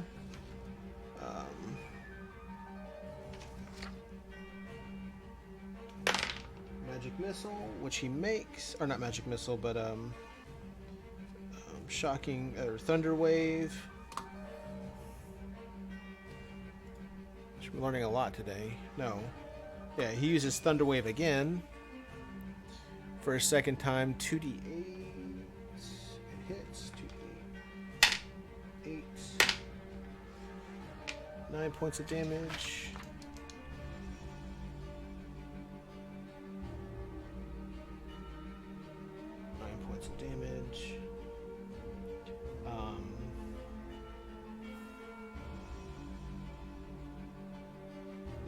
They have to make their savings throw. Constitution -1. 14. Actually make it, so that's halved, so that's not 9. That is 4 points of damage. 16. 10, 26.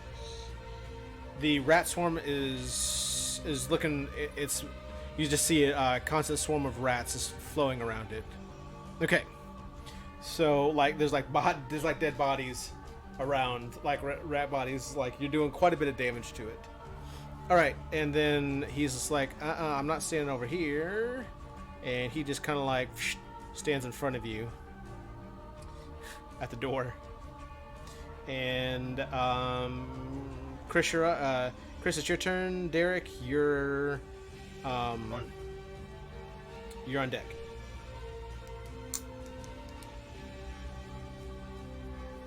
I'll cast Firebolt again.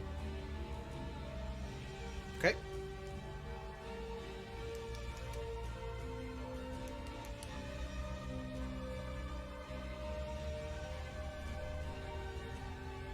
Okay, roll damage.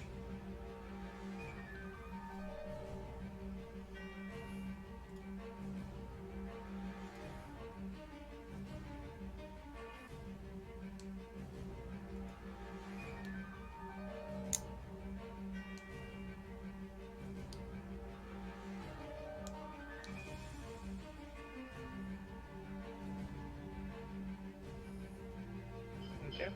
2 points of damage. Fuck. Okay. Anything else? No, that's it. Okay. Derek? Yeah.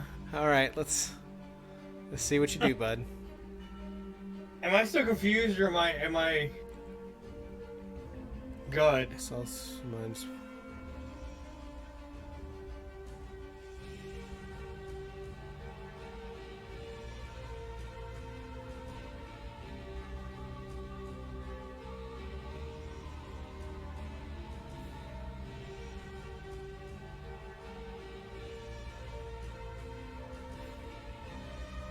make a wisdom saving throw. Okay. D20 plus wisdom. 2. 15. You are free of the effects of the confusion spell. Thank you, Lord. I want to go to P7, and I want to use Cure Wounds on myself.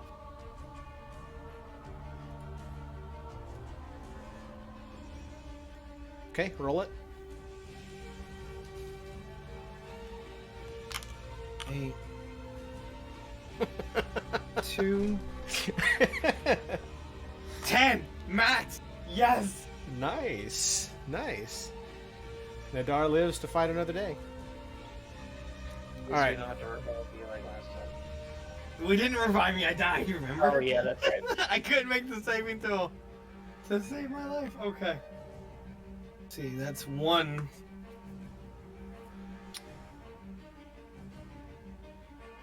Okay. Use up time. I cut. Okay. That's the end of my turn. I'm Okay. there.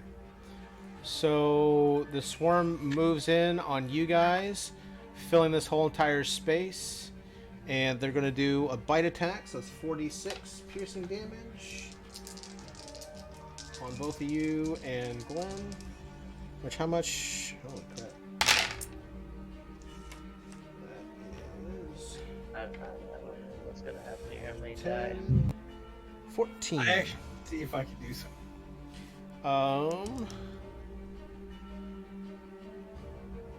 You guys take. You guys have done enough damage to it, so it's actually at. Actually, let me count. 10, 28. Okay, so that's only 2d6 because you've killed enough of the rats. So you both take 10 points of damage, which means he's at. We both take 10. Yeah, you take 10 points of piercing damage. I'm down. Oh, crap. Oh, really? Okay, you're. All right. So he's down. Oh gosh, this sucks. Okay. So Chris is down.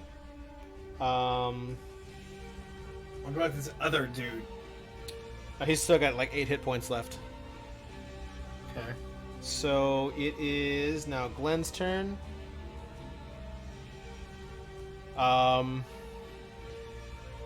And Glenn sees them go down and sees himself, and he tears himself away. And he's just like, "I'm not dying for this. Live to fight another day," and runs off. Why don't a And he completely disengages and leaves.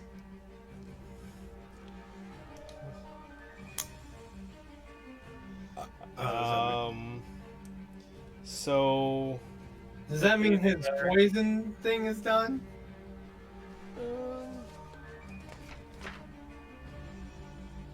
hold on. I'm getting eaten alive. Nadar. Hold on. No, it's gonna last. It's still up.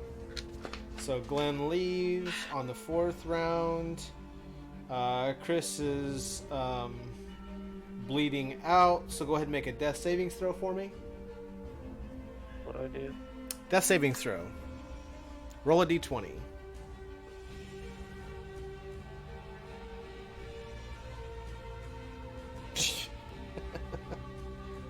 This parser is crap. I'm just gonna say that.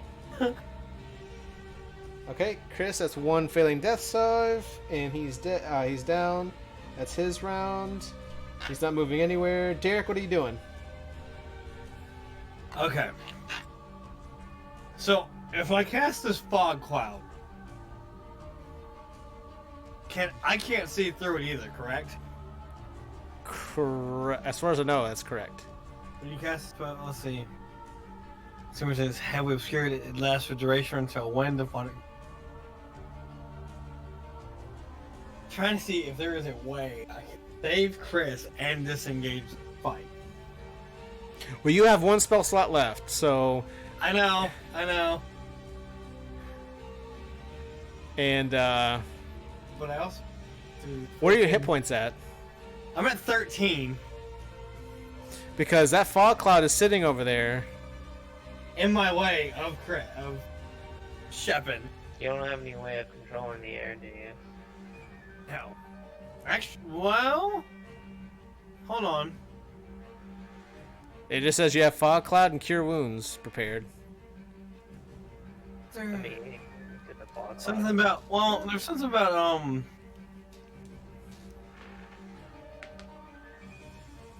I have something about the weather. I mean, you probably do, but it's not prepared, so it doesn't, Ah, okay. If I go through the fog cloud, no.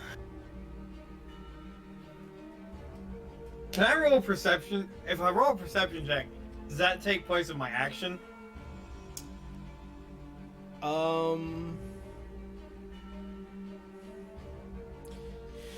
What are you trying to perceive? I mean, if that might be a better help. Well, if there's any way around this fog cloud, like if there's any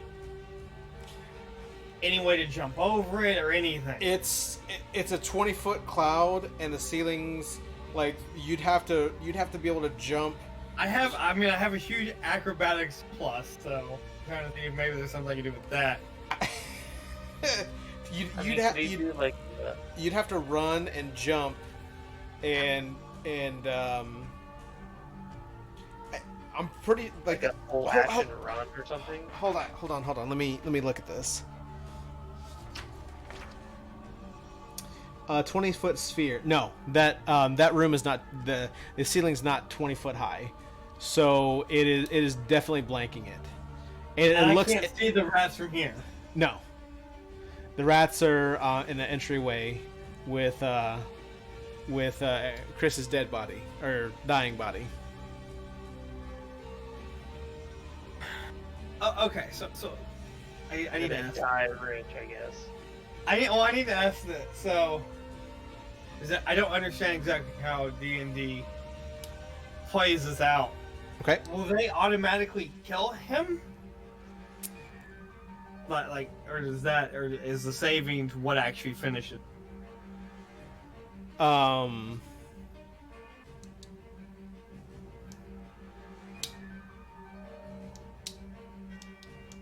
haven't decided yet.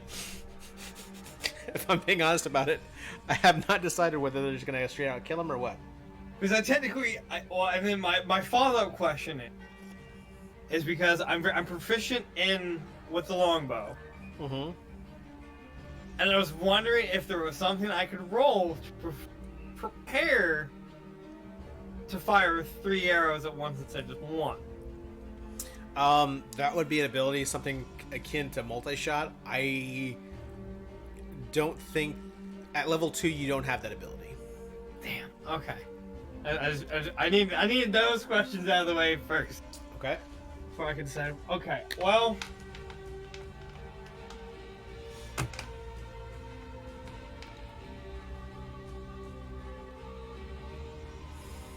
It's okay, buddy. Honestly, and this is what I have to do because it's the wisest move in this battle, I'm going to stay where I am and just prepare for an attack.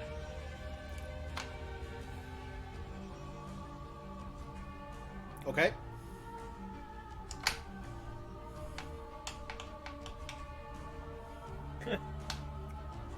I mean, this is probably the best decision. Yes, like military strategy wise, like that is the best. It's too bad you can't like hold your breath and just run through it, but I thought about that, but if I'm wrong, then I come out the other side with weakened hit points, and they may just be able to kill me. how many hit points do you have now? 13. He says 2d6, that's 12, so I can come out with 1, but that's not including if I take the damage of the poison bomb. I mean, it depends on the mercy of these intelligent rats whether they want to eat me or just. Or if they're actually going to attack me, or if they're going to run after the guy that hate most. They could run. Who knows? They hate that guy more than they hate us, right? Well, I did say we'd kill him, but I'm forced into action. it's not because I'm trying to be mean. I just don't think the rats. I'm with it. I don't actually trust them. So, What are we doing? I'm staying here. I am staying in my corner and just praying for the attack and see what happens. Okay, so that makes it the rat's turn. Yeah. They see, since Chris is in there, they decide to not pass up a good meal and make an attack.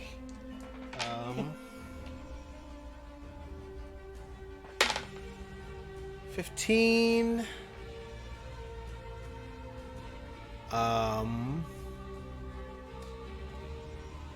Yep, that just hits his armor class. Oh, I got a +5, so that's a 20. And since it's half damaged, you take damage, so you have 2 failed savings throw. And That and the, Fail saving throws? huh? What's I that? have 2 fail saving throws. Yep. You took damage while at 0. If you're at 0 or below, if you take damage, you automatically take a death savings throw. Okay. So I have 2. So go ahead and it is your turn, Chris. I just okay. Freaking Chris is dead. I know I might be able to pull this off. Okay. So it's round 5. Chris is done with his turn. Derek, what are you doing? I don't want to. I don't know if that'll work. I think it'll work. Turn corners. No, it won't work. Crap! Yeah, it's more than I 30 quit, feet yes, it away. 5, 10, 15, 20, 25, 30, and you... What I'm thinking of is if I cast Fog Cloud, will it obscure him enough that it won't be able to kill him, Wait, what? but it's a fog cloud and it's really hard to see, so maybe I could save his life because Oh, he's they dead can't already. see him. He's dead? He's dead. Yeah, Chris is dead. Yeah, I'm out of the game, bro. They're macking some deep dwarf magic. I don't know about magic, but, you know, it's gonna taste like Blue Dragon. I'm gonna save and I'm gonna wait. Okay, holding your action. Yep, I'm holding action. See what they do. Okay. And so it's the rat's turn. They actually. So at this point, having killed him, they swarm around the body and they run away. They carry the dead body of your friend away with them as they chase down the tunnel, and as they leave, you hear this this really loud rumbling sound, and the whole entire area begins to shake and reverberate, and you're not sure what's happening, but it feels like the whole entire air is going to crumble apart. And as it happens, this happens for a good few minutes. You actually see the clouds start dispersing in front of you. So this, the cloud starts to disperse. The rat swarm is gone, and Quarter's body is gone. Well, The- hell.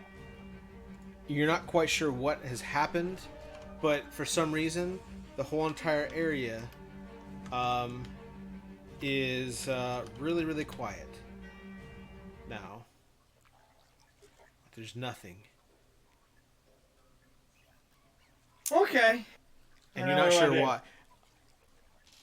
As you, in the back of the corner, what you see is Locke, who's been cowering in the corner, scared out of his mind of what he saw. Like the confusing ability, it just kind of comes off. He's like, "What happened?"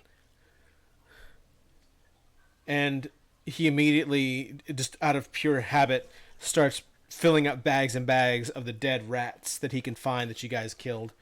He has 2 large bags full, which are most likely enough to cover his tab and potentially yours. As he sits there and finishes tying everything up, he walks up to you and he's like, "Where's Glenn? Where's Shepin?" And he just kind of looks at you. Died, you crazy bastard! Why you hid over there? I'm not a fighter. I'm a drinker. I don't know what to do. He did something and I couldn't move. I just stood there. What about you? You pimp! You're walking into the cloud.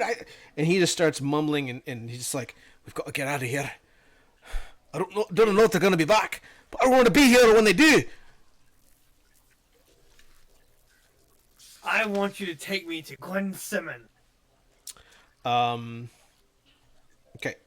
You guys travel from from the sewers. As you walk through, the rat population has greatly diminished. Like, it is eerily quiet. And as you move through the tunnels, like the place once felt like alive, like you were being watched, and now it just feels like nothing but silence. As you make it up, you see the crowd in a huge panic. You see everyone just like something happened, and there's just chaos in the streets. And as you get up there, you see like just carts turned over and people in the streets, and everyone just kind of like something had happened and it affected there, but you're not quite sure what. Can I stop one of the people and ask them? It was the craziest thing I'd ever seen. You should have seen it. Rats everywhere. They just come pouring out of the sewers, and like it was like a wave of rats, and they were carrying a body. It was one of your friends. Yeah, I saw you at the tavern. It had your friend, and they just left town in a swarm of. Oh, it was like being in an ocean of rats. And he goes on to explain how every rat, like the rats, have just mass exodus out of the town and went into the wilderness. Is Glenn Simmons still around? I don't know, man. I don't know. I gotta get home to my mother. I didn't see him. I don't know. And the scared kid, young man, just runs off down the street.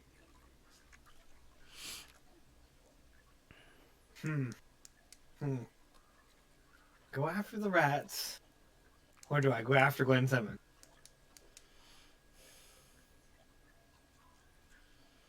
I guess because they have my friend, I would like to chase after the rat. Okay. You work your way through town, moving past various destroyed parts of the town. It just looks like an earthquake had happened. Essentially, there's all kinds of things turned over. You make it through town, and right as about you leave, you see a very familiar dark-skinned halfling, Jenna Kurtz, with her two giant guards, looks at you, and she just motions with a finger. Come here. And you instinctively put your hand on your nose as if she's going to break it. What? Locke comes up, and Locke is behind you, by the way. It's like, well, it seems as though you've done something. The rat problem, more or less, has abated itself. At this point, Locke comes over and throws 2 big bags full of dead rat bodies. Their blood's kind of soaking off of them and oozing through. It's like, well, that'll about do it then, won't it? If you kindly take this thing off, I'd like to get on down the road. And Jenna just kind of, as she realizes she's not going to have quite the workforce that she's used to clean up the mess that is now in her city.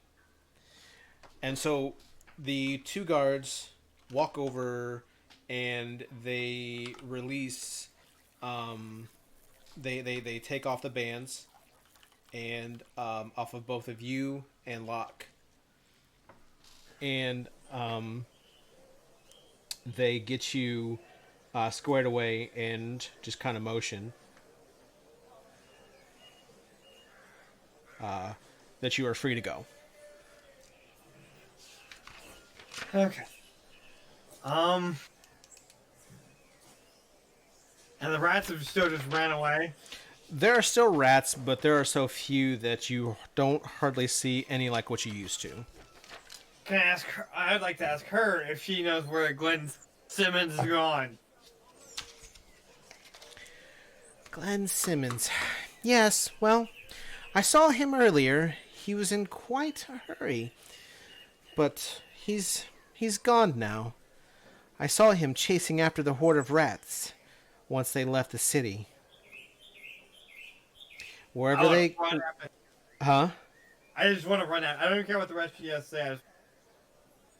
She just like, oh well. And as you run out of town, you realize that they could have gone anywhere. And that is where we're going to end tonight's session. Are we keeping these characters? Please tell we're keeping these characters. Nope. New adventure, new characters. I really want to kill Glenn Simmons, man.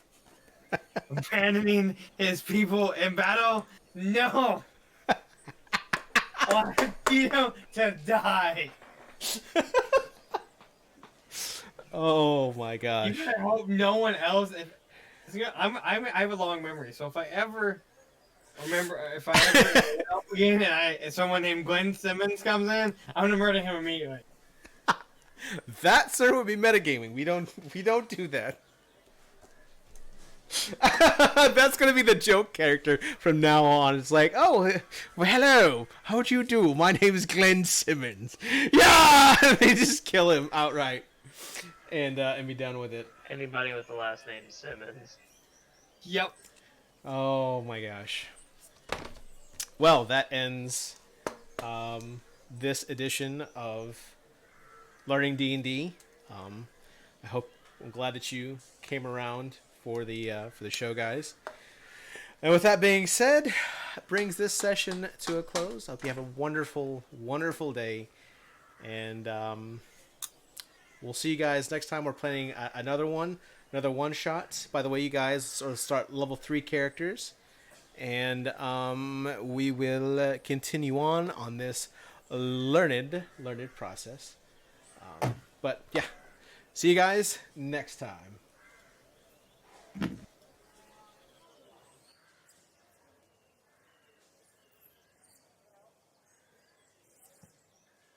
Well, at least we take turns, Cheeto, about which one of us dies.